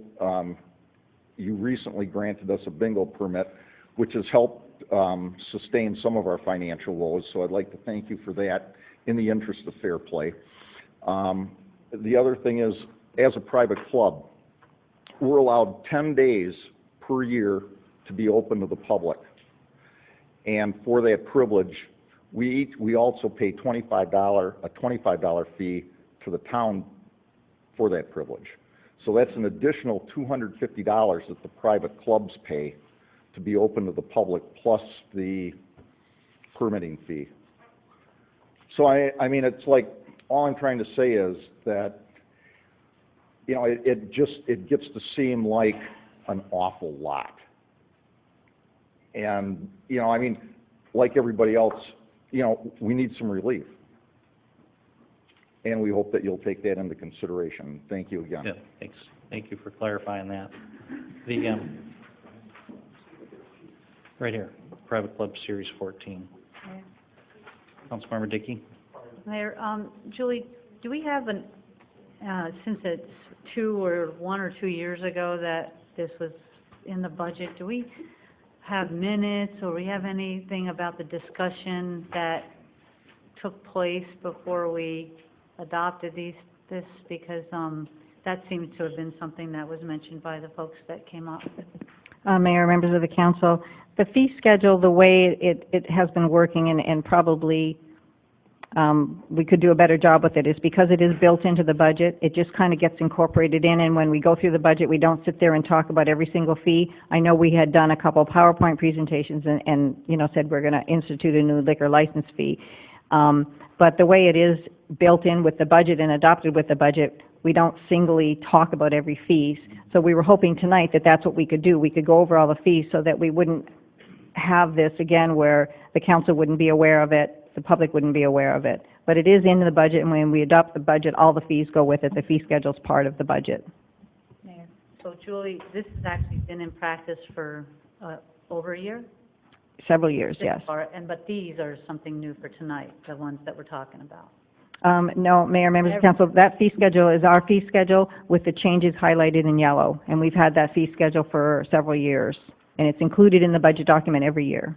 Oh, Mayor, I'm sorry, I wasn't clear. The fees on all these other things that we're going to be talking about, that's something new. It says effective July 1, 2011. So I just wanted to clarify. The big packet that we got is something different. Again, that would be the proposed fee schedule for next fiscal year. And you should have a column that shows the current fee, and the next column would be if the new fee, and in a lot of cases it didn't change, but the highlighted ones are where there are changes. We wanted to bring those to your attention. Thank you. Any other questions from council? I've got a couple more on the liquor licenses. And I did, when several of us were probably talked to by the business owners being surprised, in their opinion, to a renewal fee. Well, I went back and looked at the minutes, and you can see we did talk about it pretty good length, and I don't recall the PowerPoint. I'm sure we had a PowerPoint as well, as we normally do. But we talked a lot about staff doing a lot of liquor license applications, maybe things were turning over at the time, and when a new business owner comes in, they have to get a new license, from what I understand. And on the front end, there's a lot of work for staff to do to go check, probably post things, and some of the typical things that town's required to do as a responsibility. And the discussion in the minutes was really about initiating a liquor license. And I think it's just, we were remiss not to talk about it more, because I was not expecting it to be a recurring charge, more of a fee when the staff really had to do their due diligence to cover costs on the front end. Obviously, there are some other things that you factor into fees and to recover costs for, you mentioned law enforcement and other things that maybe some folks might equate more with alcohol and that type of thing. But I think in looking at our fees in general, some are higher than what other communities charge today, and obviously we didn't have a charge a couple of years ago at all for these, and you were looking at instituting a charge to really, I thought, to recapture cost of staff time and other things perhaps. But we are in pretty good alignment on several of the charges with other municipalities. So I don't think we're incredibly out of line, except on a couple if we thought being out of line because we're comparing our average with other communities is out of line. But I do think there's opportunity for us to address the ongoing expense and maybe change how we look at liquor licenses. Perhaps on the application fee, we consider that being more of a higher fee because of the due diligence the staff has to do and the work we have to go into it, and then a lesser fee on the annual fee. That's what I think I'd like to consider. And then since we're empowered to do these things and have discussion like we have and get feedback, all of our businesses, add value to our community, and the veterans organizations and others and clubs in general add value also. But there are some unique benefits that come with nonprofits and others that we might want to look at more favorably and perhaps have a different fee schedule for. But I'm open to that dialogue, because I think, one, just to validate what Councilmember Hanson said, is I think some of us weren't sure it was going to be a recurring charge. And it is part of the overall budget, but it was out there, and we did talk about it, just so everybody knows. I recall that, but the recurring nature may have been a surprise to some of us, and I'm sure it was. It was to me. And I appreciate staff's report on that. The other questions from folks are about why just liquor licenses, and there are licenses and fees for all different types of things, down to if you want to use the microphone at the community center during your event. There are different fees in the fee schedule here. The rental rates for the ramadas at the park and the community center, and repaving streets after they're cut up. They're all in this fee schedule, which is comprehensive. On the website, it was mentioned that they couldn't find the fee schedule. Is that maybe something we don't have that's easy to find? I know it's incorporated into the budget document from, each year as part of that, but is there, do you know if there's a specific spot the fee schedule is located? I believe there is, Mayor, yes. Okay. It's probably not the easiest to find. You probably have to go through administration, through finance, but there is a comprehensive fee schedule on the website that is not going to the budget to find it. It's a separate schedule. Okay. So maybe we can look at making that more visible, or at least during, ramping up to the budget season, we could make that more visible. Because it would be top of mind for folks to consider and give us feedback on. And the item that was added, about $25 per day, and looking at the liquor license items, it looks like that might allude to a temporary license, or they may allow, it may not be a private meeting, it may be more of a different type of a license fee. Mr. Coffey will get your question in just a second. Do you know what it is, Ms. Getty? Mayor, Council, on this fee schedule, there is no charge for a special event temporary license. Okay, let me get Mr. Coffey. Mr. Coffey, would you mind giving us a little more insight into that 25 per day for those 10 days? Do you recall how it's? Yeah, the $25 a day is charged by the Liquor Commission. We turn in an application to you for a special event. They can, the fair's 3 days, for instance, so that's $75. And I was told recently that the last time we turned in an application, that the town now charges $10 for an application fee for a special license, but it's only $10 for the application. It doesn't matter how many days you're asking for. But the $25 a day is something that the Arizona Liquor Commission charges. Okay. I didn't see it on here. Thanks for explaining that. Yeah, that's for the initial fee. Initial application today is $25. But that was my thought, is perhaps we, to cover cost to staff primarily, to increase perhaps the application fee. So just new folks coming in when our ownership changes, and can you explain perhaps some of the things we have to do as a town, when a new applicant comes in, and the postings and those types of things? Mayor, I'll do the best I can. Actually, when somebody comes in with a liquor license application, it comes from the state.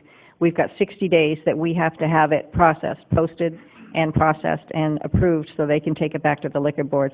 We have to do fingerprints and background checks, and obviously prepare it for the council to go forward to the council. We have to disperse it to all of the departments, the police department, the fire department, all of the agencies that are involved in looking at it. So it is more labor intensive up front. Annually, that part's not needed annually, only when it changes names? When there's an owner, right, if there's an owner change or a type of license change. Okay, thanks. Is there a question over here? Councilman Relke? And Mayor, having submitted more than a couple applications on behalf of the VFW and also Kiwanis, I do know that in submitting the application, it is a $25 fee to the town, and then $25 a day for the liquor license from the Department of Liquor Licensing Control. But the one thing, as far as the staff time, from what I understand, staff has to prepare it, it has to be agendized, it has to be put on our consent agenda, it has to go to the department to make sure that the appropriate things are there, such as barricades and whatnot. So I think it's more than just, stamping it and putting it in a basket or a file or something along those lines, as far as that fee is concerned, at least. Yeah, thank you. Councilmember Hampton? But having done it for years, it's not terribly labor intensive. Good. What? Mayor. Councilmember Dickey?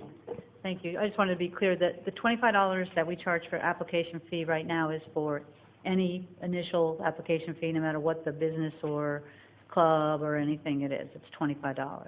For a liquor license. Right. So, and then the average of those other cities is about $590. So in other words, you were saying that up front, the $25 might be actually too low, but then we could improve by not having as much or any, depending on how the discussion goes for renewals. I had a question, Mayor, about the letter that was sent in to the, I would assume the 39 holders of liquor license. What, do you have that letter, and do you know what did it say it was renewal, an every year kind of thing? Mayor, members of council, yes, we have copies of the letter that's attached to their file, and it did indicate that effective January 1, 2011, there would be a liquor license fee annually charged, and it would be included with their business license fee. So in other words, if their business license expired or was due in May, they would get their business license bill and their liquor bill at the same time. So not everybody has been charged for their liquor bill yet because we're just going through the month of June now. So the letter did indicate that it would be an annual charge. Thank you. All right. Well, we're going to also continue the discussion on Wednesday, but are we okay to have some additional discussion on the particular fees in the liquor or the fee schedule, anywhere in the fee schedule tonight? Absolutely, Mayor. All right, good. And the seeing that there are no more folks in the public to speak, we can take a motion, or we can continue our dialogue and then take a motion. But the liquor license item, I'm looking at how some of the other cities handle it. For example, Goodyear just charges $364 annually for everybody. Some of them charge the same price for everybody, and some do vary from one type of Series 1 through 17 type of liquor license. They charge a variety of different charges based on whatever they think is the right charge to charge annually. But generally, averages come out for like bar Series 6, I'm assuming that's most bars where they serve more than just wine and beer, I would assume. We're at $1,200 a year. The average of those that are charging are $680. But many of the others are also at $1,200. There's one at $300, $375. And then maybe what's another common liquor license that we have in our community? I would assume it's the restaurant, the Series 12. And we charge $750. The average across all these communities is $550. Some of those are upwards of $1,200 and some as low as $300, probably a couple a little lower. I'm not sure, Council, tonight if you want to try to come up with some numbers that we'd be comfortable with here. We've had some good feedback from the citizenry, and I don't know if you like my idea about trying to capture most of the cost on the front end by having a higher application fee than the $25, and then the annual fee, the recurring fee, would be, I would suspect, much, much lower. Or nothing. Yeah, or nothing, and perhaps with some of the clubs and such in particular. The Series 12 is probably the more, since we have 5 or 50 some restaurants, not all of them have beer and wine, of course, but of the 39, there's probably, I would expect, at least half are in the restaurant category. And then there's some hotel, motel, beer, wine, and those are kind of similar to the restaurant, I would think. And then there's the Series 6, which is more like a pure bar that has hard liquor and, things beyond beer and wine that we might want to, it just seems like most folks might charge a little more for that because of the impact on the community potentially. By having more of a pure bar than a bar and restaurant, I'm sure the charges at the state are less or different in respect to those as well, probably for similar reason. But my thought is, guys, if you don't have any input here right now, and maybe you can... Yeah, Councilmember Elke. Thank you. Julie, can I ask you, whenever a bar owner renews their liquor license with the State Department, do they have to renew each year? Is there anything that needs to be submitted to the town if the ownership isn't changing at all? No. So there's nothing else, there's no tickler, there's nothing, so the only time it comes to the town's attention is if someone sells their license or something along those lines, is that correct? Mayor, members of the council, the way the town gets liquor license, anything to do with liquor license, it comes from the state to us. Nothing comes directly to us except for the special event. I'm not sure if special event comes directly to us, but it comes from the state. Okay. All right. Yeah, Mayor, I would be in favor of a one-time, as far as the application fee, something similar across the board for the businesses, for all the liquor licenses, and then, in agreement with Councilmember Hanson, no additional annual fee. And I think it's important that whatever we do, if it's possible, to make it retroactive, at least to last year or the year before, if that's even possible. I'm not sure. I don't want to create a whole bunch of work for staff to maybe be able to figure it out, but maybe a one-time annual fee across the board of $500 and then zero renewal fee unless the license changes hands. Yeah, thank you. And what type of a budget impact, this is not a huge line item for revenue, what type of a budget impact would, if we didn't charge, what's the difference between what we collect, or how much do we collect annually on this, perhaps on the annual fee? Mayor, members of council, if we collected from every business, it would be about $44,000. Okay. And so, Councilmember Elke, did you say a dollar amount on the front end? So yes, $500. 500, that's what I wrote down. Okay. I don't know if I wrote that down thinking it, or Councilmember Brown. Mayor, if I may, if you look at Queen Creek has a one-time fee of $1,500 and no annual fees. And I believe they are they are the only one that actually has the one-time fee. I don't feel at $500 if we're going to have a business open up and hopefully run for many, many, many years in Fountain Hills, I don't feel that $500 would be adequate. I would say $750 would be a number that would be a one-time fee that would help us support getting the license out and collecting the taxes year after year from the sales of their alcohol would be plenty for the balance of the renewal fee, but I don't believe $500 would be adequate for a one-time fee. Thank you, Councilmember Brown. The highest one-time fee is $2,000, at least on this chart by Mesa, but they also charge a one-time or annual fee of $500 to $550 for most of the, even their clubs are at $550. Or no, I'm sorry, that's theirs, that's not ours. So some do charge higher, some don't charge. The one community, that Queen Creek, as you mentioned, charges that one-time application fee and no ongoing, it appears here. But most of them do vary from the Series 6 being higher, and the clubs are at least half of what that Series 6 is, just for reference. Any other comments on this? Yes, Councilmember Dickey. Mayor, Julie, when they would be getting their yearly, say, something from us to ask for this yearly fee, is there anything else that we do? Is it another way of I don't know, the way we do it with a business license? Does it help in any way? Does it help any kind of record keeping or anything? Or is it basically would just be a bill? Or is it another communication? Or is there another reason for sending something out every year just for the liquor license part? Mayor, members of the council, actually the bill that goes out is for their liquor license and their business license at the same time. And again, the theory with the liquor license is, to recover some of the costs of the increased law enforcement. So there's no work that's done when it's renewed as far as the liquor license, because again, that's done primarily from the state after they've received their liquor license. And Mayor Julie, is there any formula or anything that relating to public safety that is some sort of a catch-all or something that the other cities or that law enforcement looks at when they do they factor in, like with our contract with MCSO, do they factor in how many alcohol establishments there are or events or things like that, because right now we're sort of on the blind picking numbers, and I was wondering if you could help us with that. Mayor, members of the council, when this was done, and actually this was started several years ago, this project, probably at least 6 years ago when we started looking at it, and the basis of our fees was based on what other cities and towns were charging for their annual fees. It wasn't tied directly per business, per number of calls.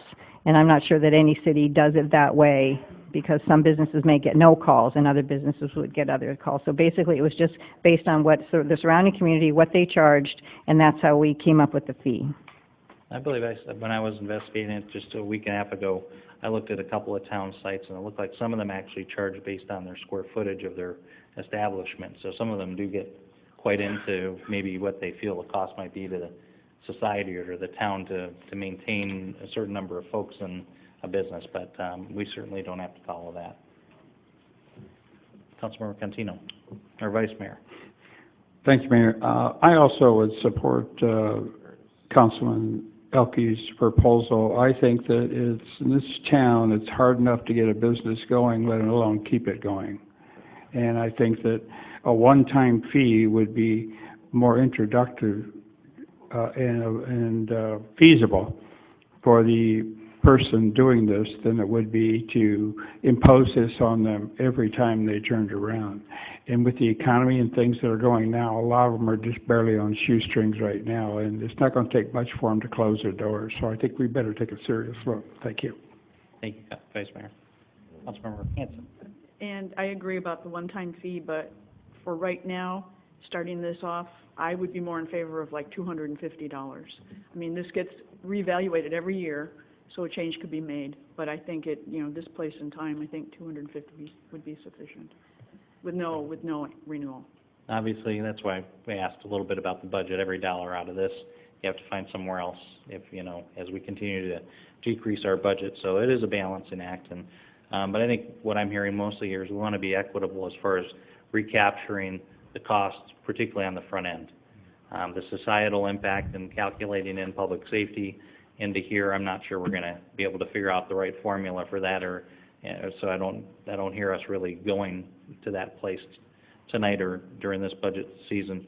Going down to 250, reducing it substantially, and we're keeping it the same for everybody across the board. Is something I don't know how many. At one point, we had quite a few liquor licenses coming through. We don't have a great deal of those coming in annually, do we? Maybe 5? Mayor, we typically have more than that, particularly around the special events. Oh, okay. It's around the special events, things we like to have here. Yes. So the special events, what are those charged today, do you?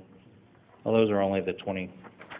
The $25 application fee, there's no renewal fee associated with the special events, but the application fee is $25. Make sure we're in alignment because we like our events. We want to encourage them to happen. We don't want to charge them $500 to have a liquor license. Okay. So we wouldn't want to charge maybe the application fee on the special events on that license, correct? You mean the brand new permit fee? Yeah. No. For special events. All right, let's make sure we're clear. Last time we talked about this, we obviously weren't real clear on our intention or understanding. So I hear 500, I heard 250 for the application fee. I've heard nothing on the annual, which is one community out of this whole batch of 15 or so does it that way. There's probably some benefit to having a small fee on the annual for as far as reporting purposes. You already send out the bill. But if there's not a cost to the staff, I'm not really looking at capturing that myself either. So we didn't charge it for many, many years. We just started charging any type of fee for liquor licenses, which I think is appropriate on the front end to capture that cost. So as far as the cost and the amount of time, is there something, if we were to ask staff for a recommendation on the dollar amount to recapture the amount of cost, is there a ballpark you might steer us towards? Is it closer to the 250 or 500? Mayor, without really doing an analysis, I mean, in my opinion, it's labor intensive because there's a lot of staff involved. You go to every department.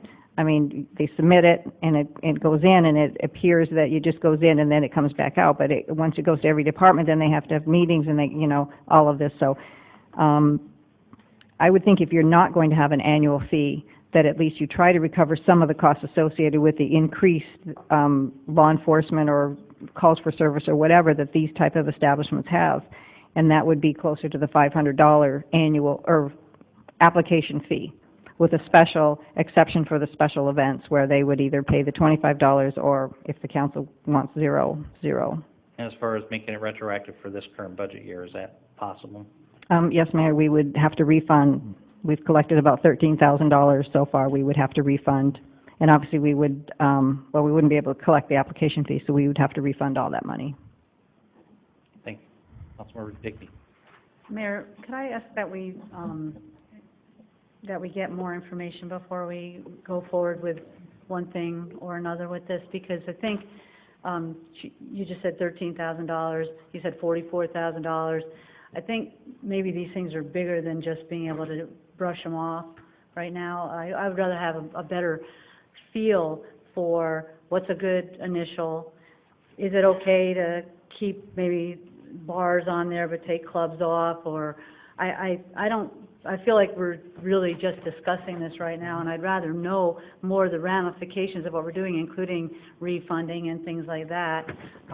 So I would appreciate it if you didn't mind if we could do this on Wednesday with maybe a little more information about the ramifications, because it sounds like it's a little bit more, and it might have effect on some of these other things that we're looking to talk about. Obviously, with the way the open meeting laws are, this is our first time as a council really to get together to talk about this, so that's fine. We can always come back to this, but I'd kind of like to put a little bit of a line in the sand a little bit, if we can, with relation to this, so that we can give staff kind of an idea where we're likely going to go, and then come back with some additional information. And I think knowing that we're maybe between $250 and $500 on the application fee for folks on the front end to recapture costs from staff, and then maybe we can look at different annual fees. But I think I hear mostly for clubs and organizations, particular, maybe no fee at all, and then a lesser fee certainly on the other items. That's what I'm hearing. I think staff could be fairly safe and understanding as far as the fee schedule. But yeah, we don't need to be done with anything. Everything's on the table during this whole discussion. That's why we have it open to the public as well. But we do have a lot of folks from the public on that item, so I'd like them to hear us talk about it as much as we can tonight, to the extent we're comfortable knowing it is the first time we're talking about it. Councilmember Brown? Thank you, Mayor. Let's run through that one more time. I thought we were talking about just a one-time application fee and dropping all of the annual fees. Is that not correct? Correct. That's what was suggested over here. Correct. I didn't hear you say that. Thank you. Yep. All right. Any other input on fee schedule related to liquor licenses? Staff, anything more based on what we've brought up? Councilmember Dickey? Mayor, from what Councilman Brown just said, I just need further clarification, because I think if there is a benefit to yearly in any way, shape, or form, I would like to hear if there is one that we're not thinking of right now, because we're just talking about this on the fly. Other cities, why do they do that? So I don't want that to be out of the question. Maybe we can take out the non-profit or the clubs or things like that, but I still want to know why all these other cities, something that maybe we're not thinking about. So I'd prefer not to just have that out of the picture. I think that's good. If there are other things that we're not talking about that we need to consider, because every city but that one on this chart, on these charts of 15 towns or so, does charge an annual fee. Not for every liquor license, but at least for 6 or 7 of them. Councilmember Hanson? And perhaps we could get some information on actual calls of service that are alcohol related, to see what the impact really is. Would that be like DUIs in the community, or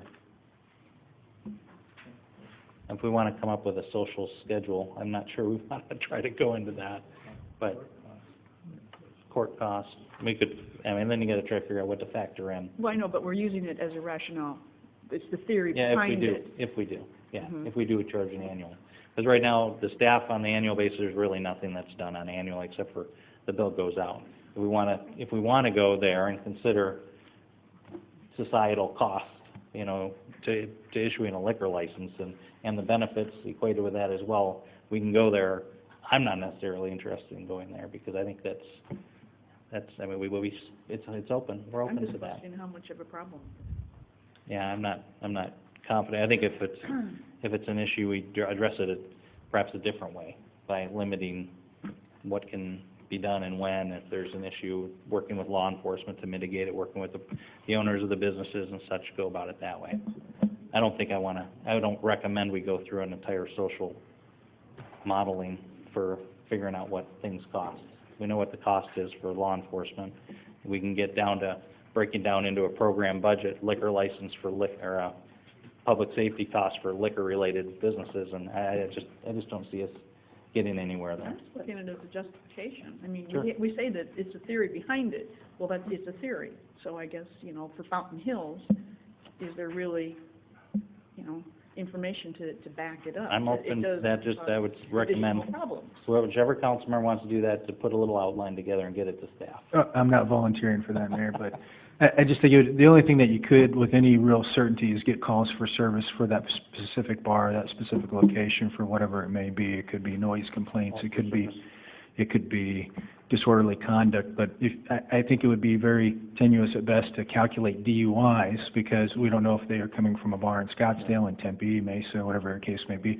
So I think only for that particular locale would you be able to say anything with any real certainty. And then to track that case in court and figure out where it went and what happened with it and what was the cost and who had to work on it and that sort of thing. I think we'd probably spend more time in staff hours than we do in collecting whatever the fee may end up being. I think there are other mechanisms. That's why they go through a licensing, and I'm sure people lose their license by behaving badly with their license. And so there's other things that take care of, people that aren't being responsible for their with their licenses. Councilmember Leger. Julie, as you go through this, obviously, as you look at stratification from what we've heard, and I think it's common sense when you look at a nonprofit that they should obviously be on the very low end as we look at this. The state doesn't have a nonprofit classification, so we have to look at basically private clubs and kind of work from there. But I'm more than happy to look at revised data, going forward, whether it's lowering on the front end or lowering it on the back end or all of the above. So I look forward to that information, but I think we certainly need to give special consideration to private clubs. Just think of the overall revenue, the hours of operation, how often they're served, and so forth and so on. It is a unique. Sorry about that. It's my mother. Sorry about that. Sorry, Mom.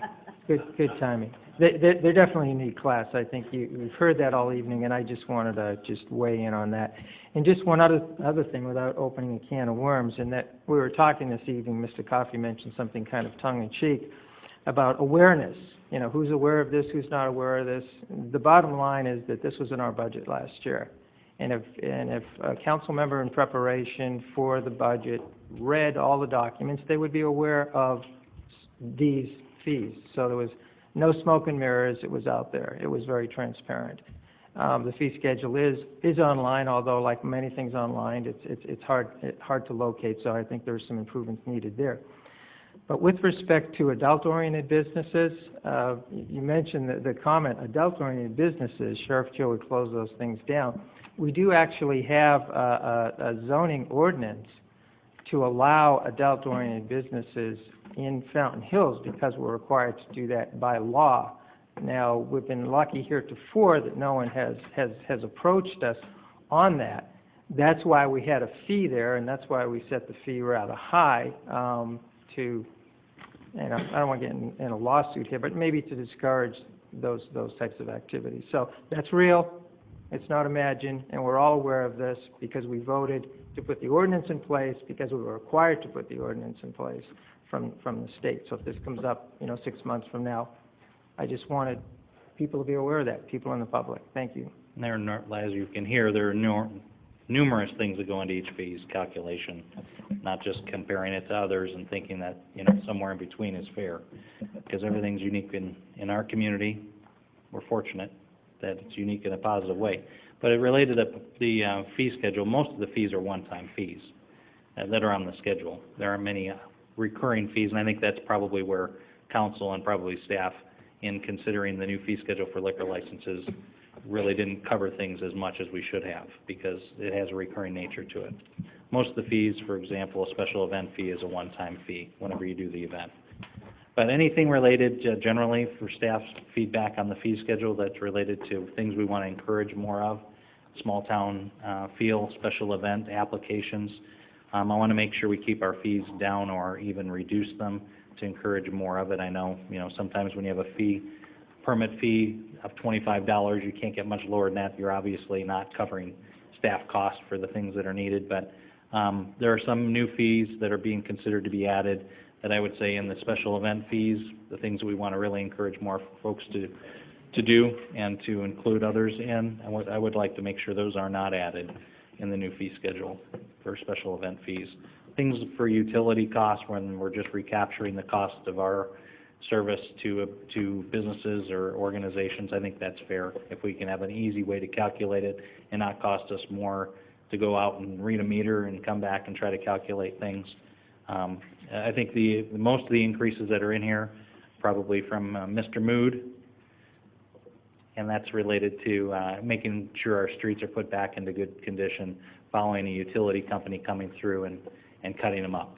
So I think he probably evaluated the real cost and wants to make sure our streets are well maintained, and he had said, when I met with him, that these are in alignment with other communities, so they're not, out of line, but those are most of the changes, and those are mostly increases to the improvements back on the, roads in particular. Anything else on the fee schedule you guys want to go over? Yeah, there's many things that are going down related to community center and the equipment that's used there. Councilmember Were Hanson? you recommending then on page 4, where it talks about the special event permits for business, nonprofit, and special event permits, extra fees? There are some new permit fees associated with those. Were you recommending that we do not add those fees? I'm probably looking at the right page. Is it special event permits, extra fees? Right. Yes, those are the type of ones that stood out. We charge $25 today, and then there's, probably for cost recovery purposes, there's traffic barricade review, fire review, inspection fee that are now added for consideration for this year. Again, those are the type of things that if we can, I'd like to try not to do. Not because we shouldn't be recovering our cost based on necessary reviews, but we want to encourage special events as much as possible. That's kind of my thought. And then that would be the permit fees here too, because those are 2 new ones. Yeah, the permit fee was changed to a lower fee, but then a per day fee. So I'm open on that to whatever council might consider being the best decision on those fees. For example, the special event permit for business is $500, now it's $100, and then it's per day. So that's the consideration. Going from an application fee for charitable from $100 to $50 is good, and then there's a per day fee not to exceed $200. So generally, I'd like those not to end up being more than they are today, and if we can, to lower those as well. Yes, Councilmember Elke. Not to necessarily, I know going over the fee schedule is very important, but the bigger fish here tonight, if we could, is just talking about the budget as far as what we're going to do, as far as perhaps paying off the bond and kind of giving staff some direction on that. I do realize, fees are important in reviewing that, but we've been here 2 hours, and I think that's probably a bigger item at least. Good. Well, they're good, and we'll definitely be talking about fee schedule. I think that's great. For the public, you can see these fee schedules. Is this in our presentation online as far as the new fees considered, and is that in our packet as well? No, Mayor, but we're happy to put it I online. think it'd be good to have online. Okay. The considered changes, because I like how they're highlighted in yellow here. Let me see if there's one more item related to the budget from others in the audience. I see the hand up there, Ms. Bordeaux. See some gentlemen standing probably because their backs are not comfortable sitting. The first time I went to find the budget, it was under hot topics. Don't ask me why. A lot of people couldn't find it. So I'm wondering on the town webpage under, fiscal, financial, if we can just put the whole thing right there in the same spot. It'd be much easier for folks to find. Thank you. Thank you, Ms. Bordeaux. All right, well, we'll talk about the fee schedule later, probably on Wednesday further as well. Yes, sir. From the agent. First, a word of thanks. I and my fellow vets are grateful that this now has your attention. But the impact on us, at least at Post 58, is immediate and onerous. While you all deliberate and determine how you're going to work this issue and give guidance to staff, we have a bill that says it's due for $500. That says it's due June the 30th. We'd certainly like to ask the council's consideration in holding that in abeyance until you all make a decision. Thank you. Thank you. We're not going to decide that tonight. We'll talk about that more on Wednesday. But thanks for that input. Let's make sure we talk about that as an item on Wednesday to see if that could be done. But it is a part of the budget, so I'm not making any promises right now on that. You would, it was considered there may be a, what was it called? Consider going back and retroactive. Thank you. But I understand that that's a cash flow issue here. It's an organization, so we'll talk about that on Wednesday. We'll have staff a little time to consider that. Thank you very much. Thank you, guys. And we heard someone said we may not be veteran friendly. I don't think there's a more veteran friendly community in Fountain Hills in the world than Fountain Hills. So thanks for all you guys have done for us, and thanks for what you continue to do to make us a great community. And it goes for so many of our organizations in town. So Yep, this has been in discussion for a couple weeks. I know some of you have been getting an earful about this coming up for council, and appreciate your feedback, and hopefully you see we're attentive to the citizens here, and particularly the folks that have served us. Yeah. Councilmember Leger? Just related to the comment about putting it online, if you do put it online, in really large letters, put proposed, because, you know, everything we're talking about this evening, everything we've been talking about for the last 2 weeks is really proposed budget recommendations from staff. This is not reality. I mean, I get phone calls, I get people coming up to me telling me, why did I approve a hike in utility sales tax? And as a matter of fact, people outside are having that same conversation. So I think it's really important for us to recall, or what Julie said earlier, that budgeting is a planning process, and we started this process in October. It's an iterative process, and it's taken us a while, and we're still drilling down on it because the state's had its issues, and we've lost a lot of revenue. So it's kind of a long way of basically saying, please, if you're putting something out there, make sure it's proposed so people don't think it's set in concrete. Thank you, Mayor. Yeah, this document particularly, this says old fee, new fee, so we need to make sure it says proposed. Good feedback. Councilmember Cantino, or Vice Mayor Catino. Yes, the last gentleman that stood up and came up here, would you repeat your name for the record? Yes, sir. My name is Charles Lewis. I'm the post historian at Post 58. Thank you. All right, council, where would you like to go here? Staff, anything you'd like us to consider at Mayor? this moment before we get into the next items? Mayor? Councilmember? Yeah. Leger? Ms. Kavanaugh asked a series of questions that have gone Next page. unanswered, and in the spirit of what Councilman Elke said, yes, we need to get to the meat of the agenda, and I think some of the questions she asks are related to moving there in terms of, you know, projected revenues against expenditures. She's looking at discrepancies between some of those numbers, and I think they can be easily explained. Did you record those questions, Julie, or most of them? Mayor, members of council, I did write down some of them, yes. Her first question was regarding the difference between 12.1 in expenditures and 13.1. The 12.1 is basically our first introduction of this was all the revenue that we have, 12.1, and so that was what our expenditures were going to have to be held to. But then when we went and we had before the council and we introduced or proposed from the budget committee that we increase the telecommunications and utilities tax, that was then going to bring us back up, so the revenue was now 13.1. So as far as some of the schedules where she was having a hard time matching, and those schedules are prescribed by the Auditor General's office, and I think it may be more appropriate for me to sit down with her and go over each one of those and where those numbers come from, rather than try to do it here at the podium. And I'm happy to do that if anybody wants to come in. Those schedules are not very easy to interpret. And then her last comment was about comparison of cities apples to apples. You know, it's very difficult in this valley to take cities and towns and compare them apples to apples. But what we did do is we included public safety, meaning law enforcement, but we excluded anything to do with enterprise funds or any of those utility funds.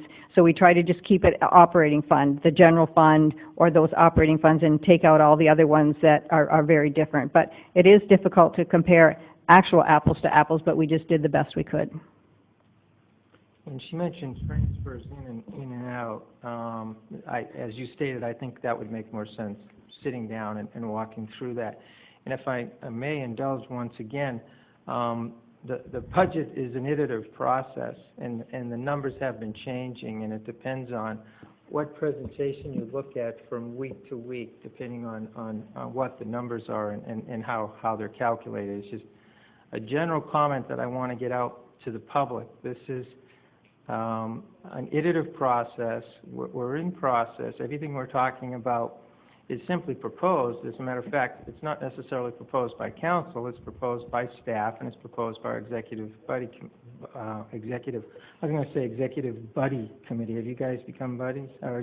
Our executive budget committee. So it's a work in process, and we'll get there. We're getting closer. Thank you. Vice Mayor. Do we have anything else do you want to talk about? Yes. Vice Mayor, to go to the main issue, having been on the budget committee, I'm perhaps I should be more familiar than some of the other council members that haven't been in that budget committee as far as the discussions. Just in a nutshell, and Julie, if I can, essentially what we're looking at doing is using some of our, I'm going to use the term, perhaps that would relate more to folks at home, using some of your savings to pay down some of your debt or your credit card debt. And so what we're proposing here is looking at is taking $2.9 million, paying off, we'll own our town hall free and clear at that point, to pay that off, which will then save us about $276,000 over the term of the loan, and then we'll free up about $350,000 that can go to the general fund and assist us in balancing our budget each year. Is that essentially what we're talking about here? Mayor, Councilmember Tate, that's exactly what we're talking about. Okay. And then of course another part of it is restructuring the debt on the community center that we have for savings about $193,500. Correct? Yes, Mayor, that's correct. Okay. I think, Mayor, from all that, from the discussions, I know you're in the Budget Committee as well, through the discussions that we've had there, it's kind of an exciting proposition to be able to pay down our debt substantially, to realize a savings, substantial savings, and to free up some monies there. And certainly I'll turn over the mic for any questions. Good, thank you. So we're on that item? Good. Councilmember Dickey. Mayor, thank you. Thank you, Councilman Elke. The interest paid by, that we are collecting in the excess tax, just to be clear, because I know I asked Julie some of these questions, but it is very proper and appropriate to be using that towards paying off the building. So that was one thing that was clarified, and I appreciate that. Another thing is when you, usually you think in terms of bonds, and you think that every year that payment would get lower, so are we really taking in are we really saving $350,000 a year?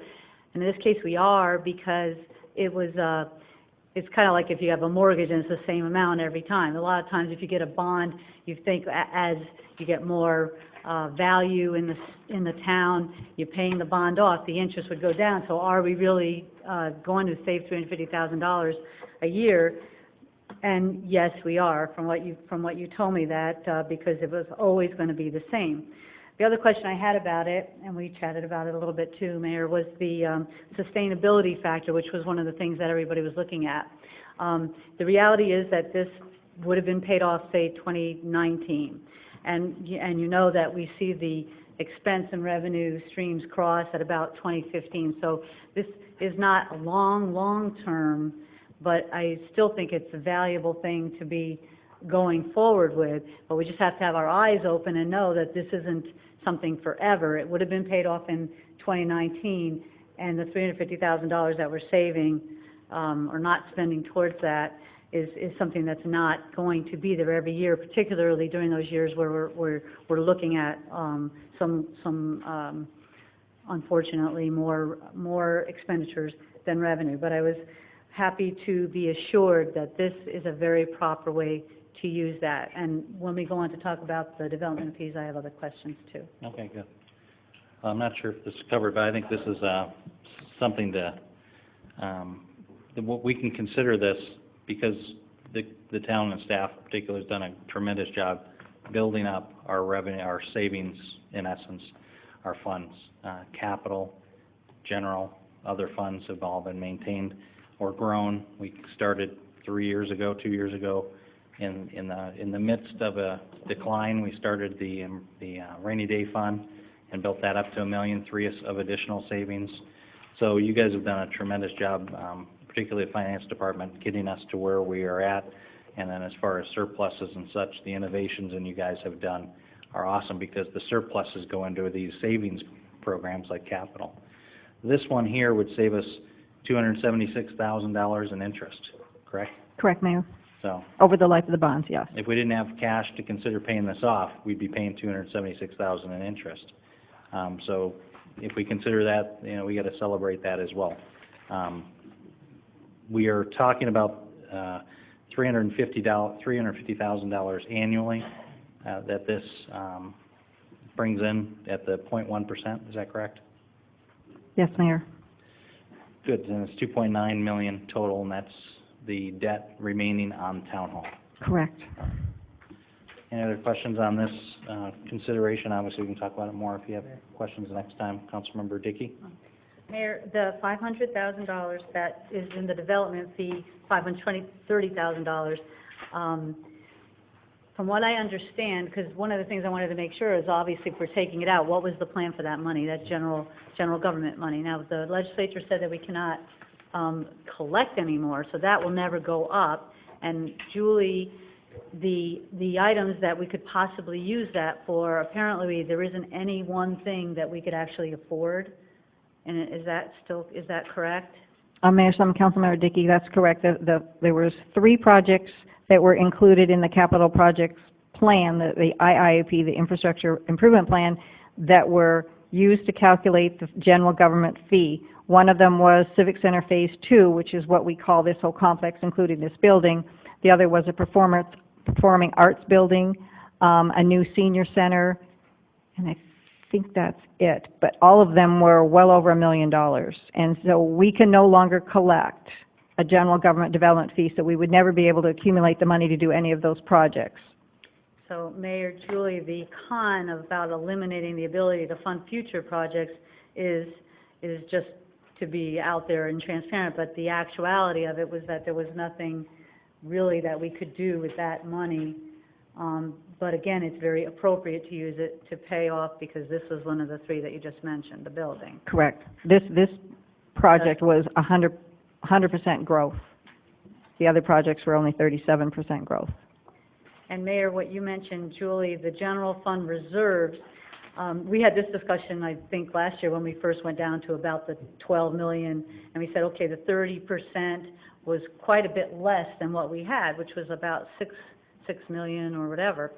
So I'm glad to see that here. My question is, the general fund revenue, the million part, why does that affect the bond rating when it still appears like we would have almost, well, over $2 million that would seem to keep us in that 30%, that we still have enough that we would not suffer that? Mayor, members of council, the comment on the cons that says effect on future bond rating, we don't know how the bond rating agencies are going to react to this specific activity that we do. We have talked to the financial advisors and say, do you think this will have an effect on our bond rating? That when we go to have, if the bonds are successful, the road bonds, and we have to get those rated, they're certainly going to look at the town and the fact that we withdrew funds from the fund balance or their reserves. But the difference is we're not using it for operating. We're using it to pay down debt.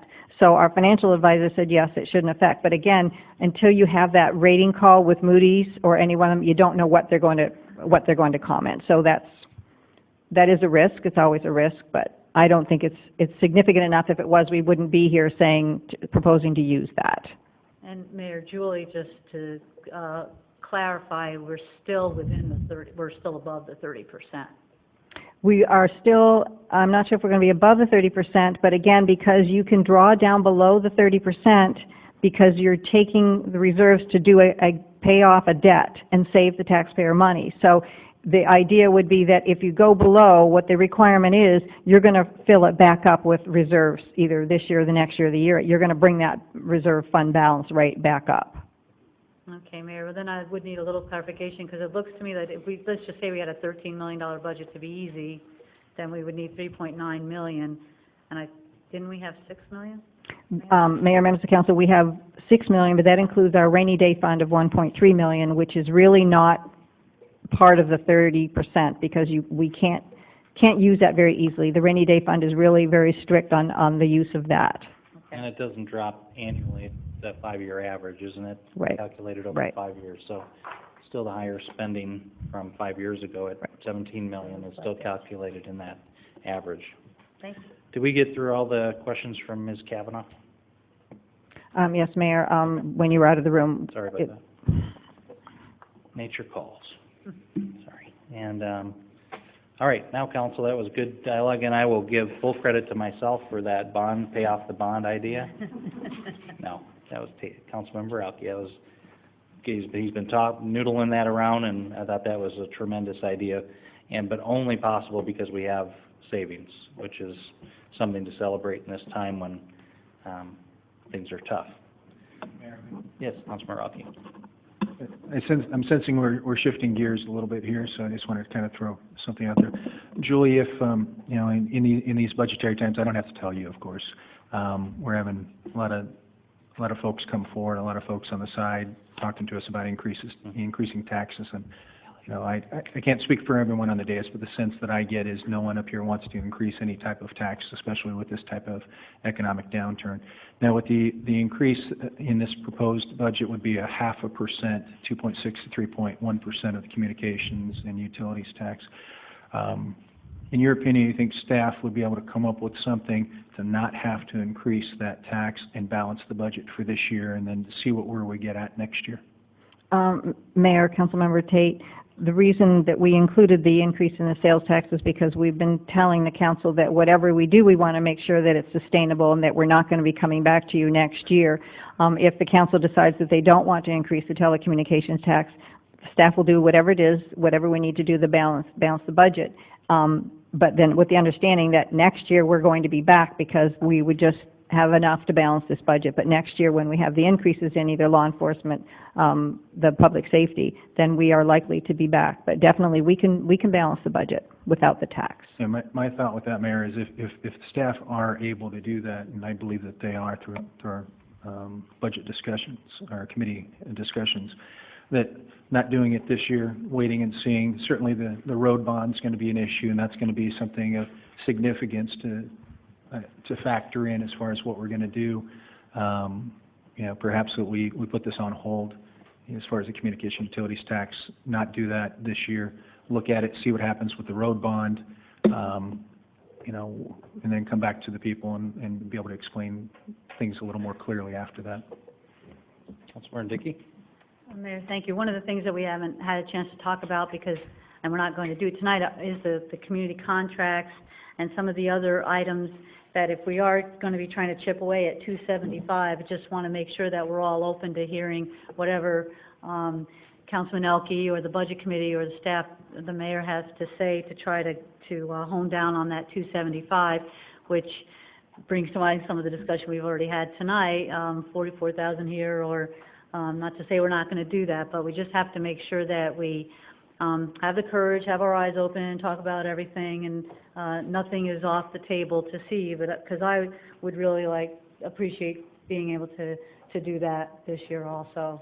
So that's the 275 becomes our new kind of magic number, I guess. Yep. Oh, good, speaker. Ms. Audra Kester Thomas has submitted a speaker card. Terrific. Welcome, Audra.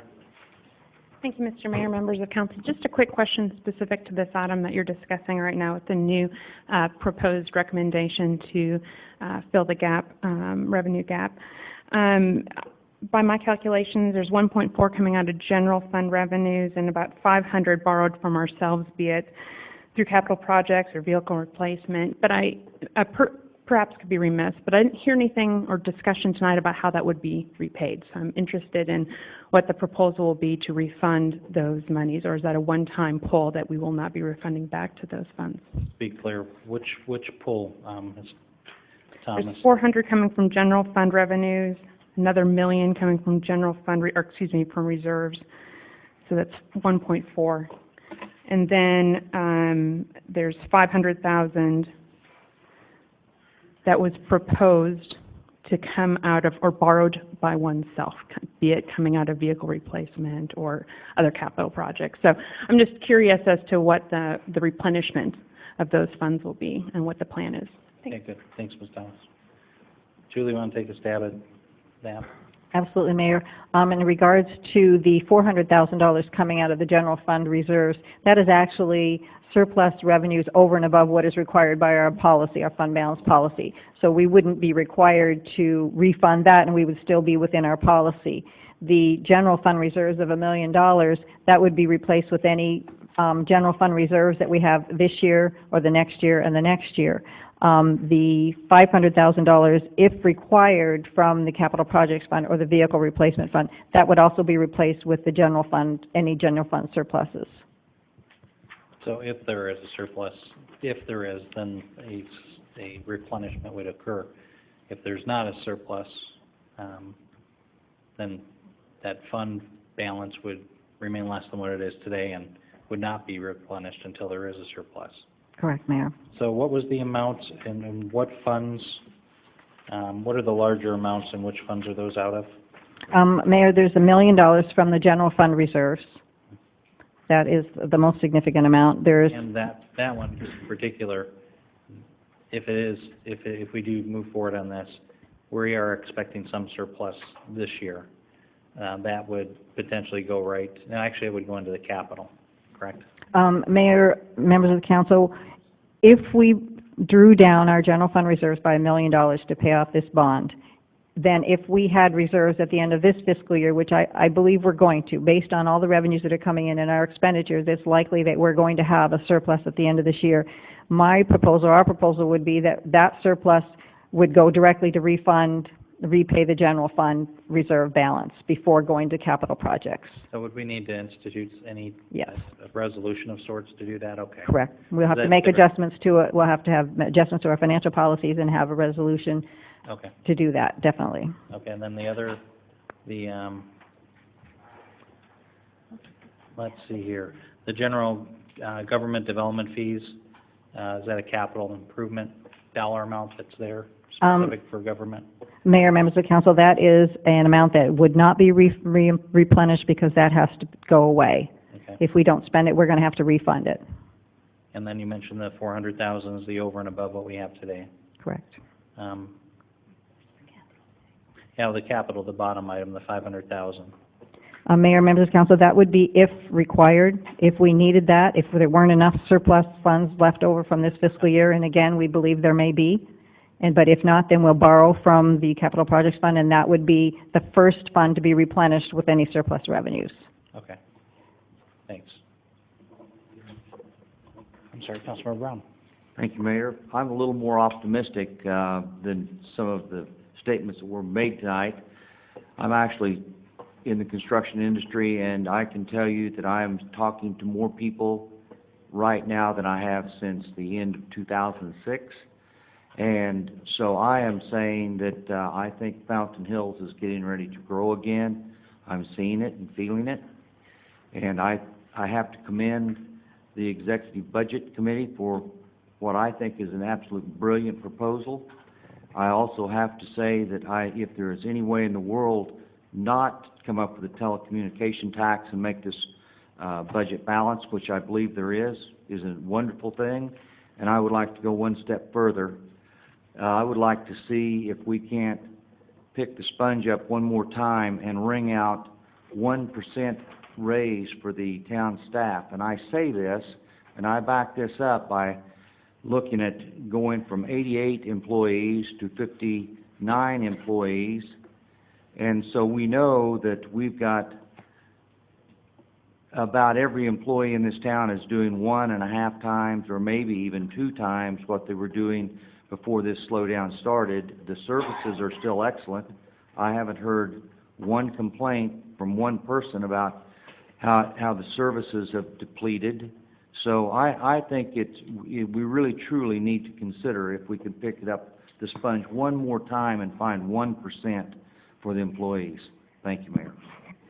And the one, just to clarify, the 1% that was discussed previously was not an across-the-board raise. It was an innovation type of a bonus area. Is that, or were you speaking about something else? I'm speaking about, I'm not a big fan on the innovation bonus type affair because now we're waiting for one person or a group of people to say, you're the winner, and in one person's eye, they may be the winner, while in fact, they may not be the originator of it. You know, there are just too many, it gets too complicated trying to give budgets out like that. You're going to hurt feelings. For goodness sakes, we're all adults, but you're still going to hurt feelings.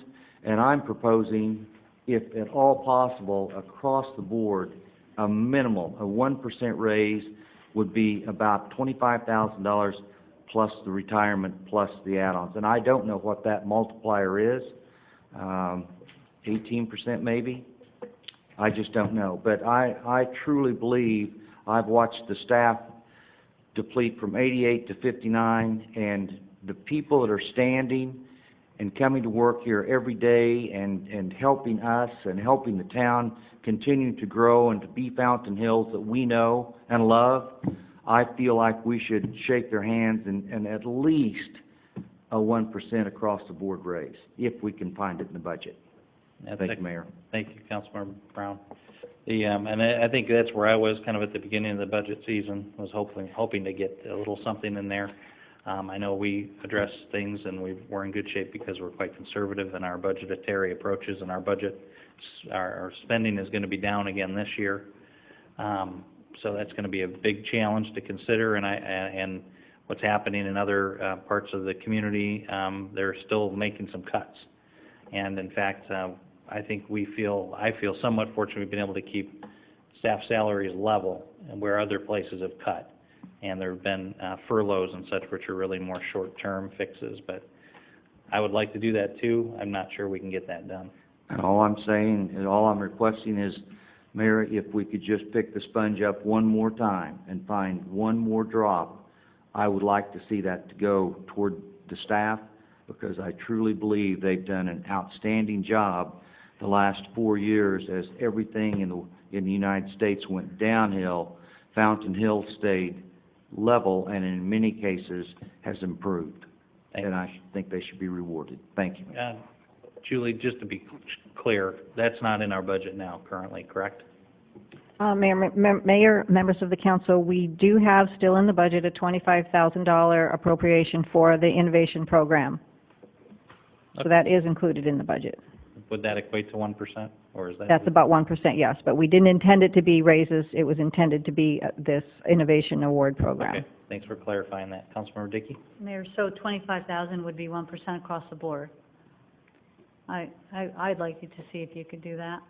And I like the idea of the across the board, if possible. I know we opened up the discussions this year about the regret of not being able to extend a little bit to our staff, because, you know, they've been writing grants, and a lot of the projects we see happening are due to the expertise of the people that are able to get these resources into our town. So I would support being able to look into that also. All right. Councilmember Elke? Yeah, I would concur with fellow council members. 1% across the board. I think it is a little too difficult to determine who's going to get it and who's not, and if we have it factored in the budget already. And to speak to something that you mentioned, Mayor, yes, absolutely, other cities and towns do have cuts, furloughs, massive layoffs, and those sorts of things. And if you look at our numbers from 88 to 59, we've had massive layoffs and massive cuts as well. And to be in a position that we are right now as far as the budget's concerned, and being able to pay off some substantial debt and spend $3 million to save an amount of money that we are, I mean, that it certainly is a testament to the staff. So I could certainly get behind a 1% increase across the board. You know, it's not a substantial amount considering what we're looking at as far as the budget's concerned, but I think it's well deserved. Good, thank you. Any other comments on that item? So the 1% is in there. We'll address it more clearly, but if it remains in there, we'll talk about how we would like it to remain in there. Otherwise, we might talk about further discussions if it needs to come out. Vice Mayor? Did that include the council and mayor? I don't think it did. I'll take the 1%. Yeah. Thank you. Let's see here. What's our next item, Julie? Mayor, if the council agrees, what I understood is that the council is okay with the bond program, paying off the debt, but I'm not sure on the telecommunications tax, because what I would like to bring back on Wednesday is actually the resolution to adopt the maximum amount, whatever that is. If it's including the telecommunications tax or the utilities tax, it'd be $39.1 million. If it's not including it, it would be $38.8 million.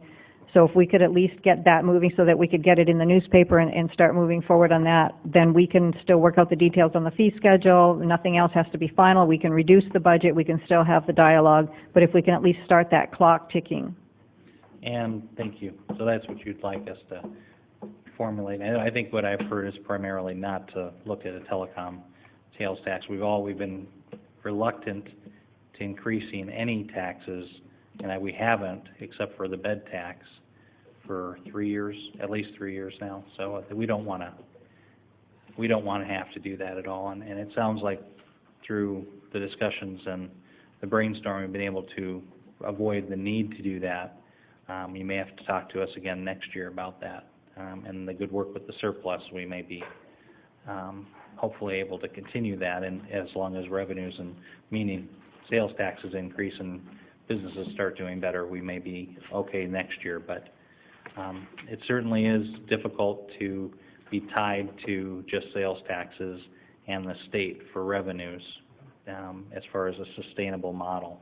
But we've been able to get by, which is a very much appreciated the work of staff in helping us to get through this. Councilmember, or Vice Mayor Catino. Yes, I just want to hit one more thing on the expenditure options. We got down here again, a law enforcement beat from 3.8 to 3.4 for 215,500. That was previously. That was one of the previous things to consider, Vice Mayor Right. Catino. But it was on tonight, is it all? It's on the presentation. Okay. Yeah. Okay. We had some good dialogue and you were part of that, and staff is not considering that an option right now unless we want to bring it up. Okay. Good, thank you. Councilmember Leger. Julie, just a point of clarification, are you asking us for a motion to authorize staff to prepare the MPC, and are you also looking for us to, do you need motions from us, I guess is my question, to proceed? It sounds like, from what I'm hearing, we're in favor of paying down the debt in the process that's been put before us. The other question goes to telecommunication tax. Do we need to vote on that or not vote on that? The only thing on our agenda is the resolution, so are you just looking for dialogue or a motion on this? Andrew, were you able to make a motion on something like this? Mr. Mayor, Councilmember Leger, either a motion or just general dialogue. I think so far tonight it's worked pretty well to just hear the discussion. You know, Julie gets a good sense of when there's a majority of the council on a particular issue. And That's fine. Wednesday nights when we'll actually have the motions necessary for the resolution. That's fine. I just want to clarify where we're at. I'm hearing that the new option that was put on the table since our last council meeting, it appears that we're on board with that in terms of paying down the debt, restructuring our debt, so forth and so on. The other thing I'm hearing is that we're not in favor of raising the telecommunication tax and keeping that at zero. You need to know that in terms of going back, that's a loss of $750,000, and running numbers, I with some wiggle room in there and a contingency of $313,000, I believe it's doable, or else I wouldn't be supporting it. So that's kind of clear where we're at. Now, one thing you mentioned a few minutes ago, Mayor, was the notion that you want us to come back with a maximum, was it on Wednesday? Mayor, yes. That being the case, there's one other piece to the puzzle that we need to talk about, and I'm not sure if we want to talk about that this evening, and that's capital improvements. Because if we take money out of the budget this year for capital improvements or defer them, that's going to take down that maximum amount. And I have $825,000 in reduction in capital funds that I'd like to either, well, we can discuss it Wednesday, but then again, that's going to impact your maximum. So I'm not sure if we want to go there. These are things that I mentioned in our last meeting that I believe are still in the budget, the capital funds budget. I know that you stated staff and Paul perhaps was working on some things and some things were removed. So my point here is that we need to talk capital if we want to arrive at the maximum amount on Wednesday, or else we're going to be left pushing that off. Is that fair? Mayor, Councilmember Leger, we can adopt the maximum and go down. We can go much less, all we want. We just won't be able to go higher than I understand that, but philosophically, if we're going to be taking that down $1 million and publishing that, I would prefer to publish a lower number than a higher number. And where are we at with that, with the feedback that's coming from council on the capital improvement plan as far as the amount that we would, if it's what's related in the 38.8 right now, Does it include the 825 that we were discussing previously about items to either take out or move out to the next year? Because this 38.8 is just for this next year. Yes, the 38.8 is just for next year, and we have not made any adjustments to the budget document or the numbers. Okay. Obviously, you know, individually and working on just the capital projects fund, Paul has made some adjustments, but we've not carried those forward to the budget yet. We can bring back on Wednesday and have a discussion on the capital projects piece and do that, and more dialogue on the budget, and that's fine. Again, I just hope that on Wednesday we can adopt the maximum so we can move forward, because we won't have another meeting until June the 16th. No, I don't think that's going to be an issue. Mayor? What? June 2nd. Sorry, June 2nd. Councilman Leger. And to enhance that process so you can get a jump start on it, I'm looking at what we have here, and I know Paul's working on it, so there may be a gap between the two of them. So perhaps I'm going to mention some things and take note, and then that way that might save us some time going forward.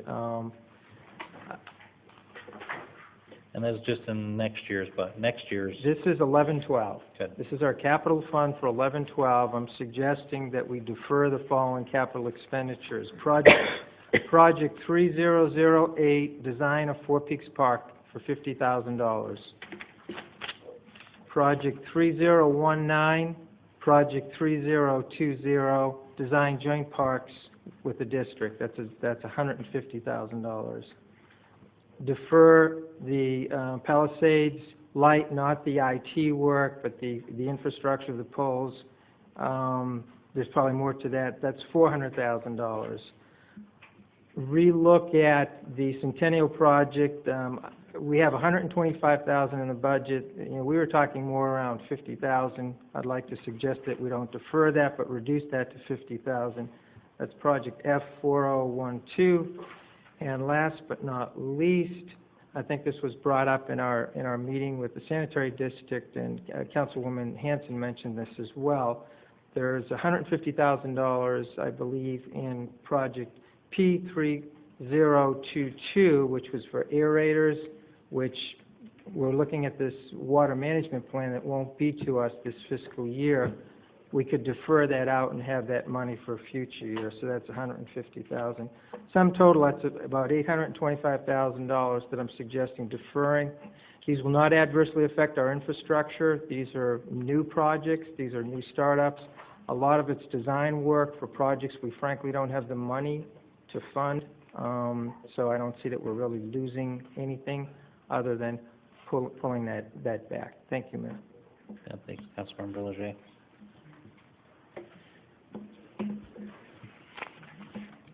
Anything else in the budget? Anything you want staff to be more prepared for next week to make sure we can get the most out of it? First, Paul. Mayor and council members, just to make some remarks to Councilmember Leger's comments on the traffic signal at Palisades and Saguaro. We did use one of the we had one bad pole. We took one from the Shea Climbing Lane project. That $400,000 project has been moved out to fiscal year FY15. We'll continue to monitor that signal, so every year we'll take a look at it and adjust it accordingly. The two parks with joint use with the schools, those have been deferred at least one more year, so that's $150,000 we did move out already. The Fountain Lake water quality improvements, that is still in this year, but we do agree that it can be either moved out or reduced. From what we gather with the sanitary districts in our talks, we'd probably want to hire a consultant to put together that lake management program. So we may have a little bit of expenditures there, but it'd obviously be a lot less than $150,000.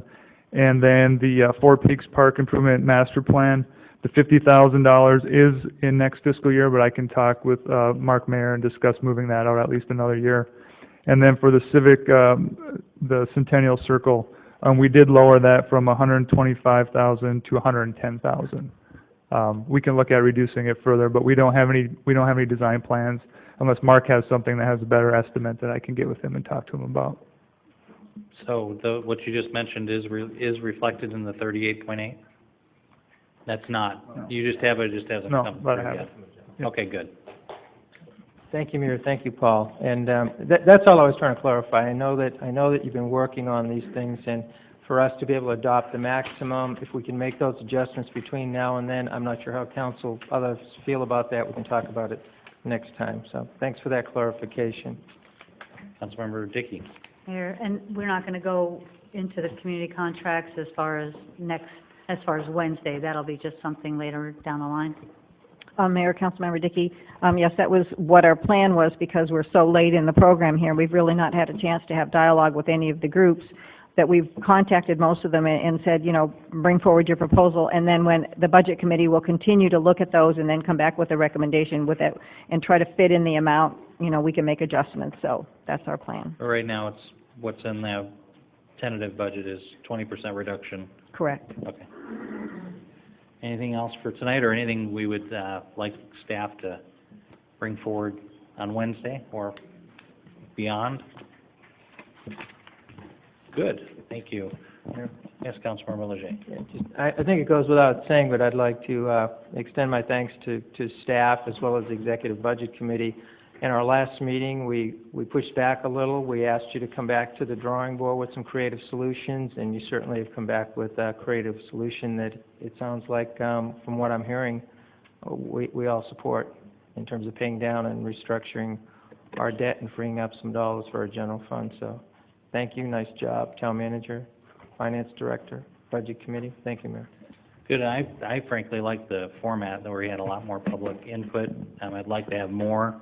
There's a lot of discussion at a national level about budgets going up. I know there's a lot of discussion there at the national level because their budgets, you know, have been going up, and that's a concern. Obviously, ours is going the other direction, so it's likely that there's less concern here. But the more engaged the folks are at a local level, I think is helpful for our community, and they have some great ideas. So we'll have this same format on Wednesday, so, you know, make sure you come forward. I don't know if we need to get a whole lot more input on the liquor item. I think we'll figure that out well, but anything else, you know, if there's ways, fees that we have here that should be reconsidered.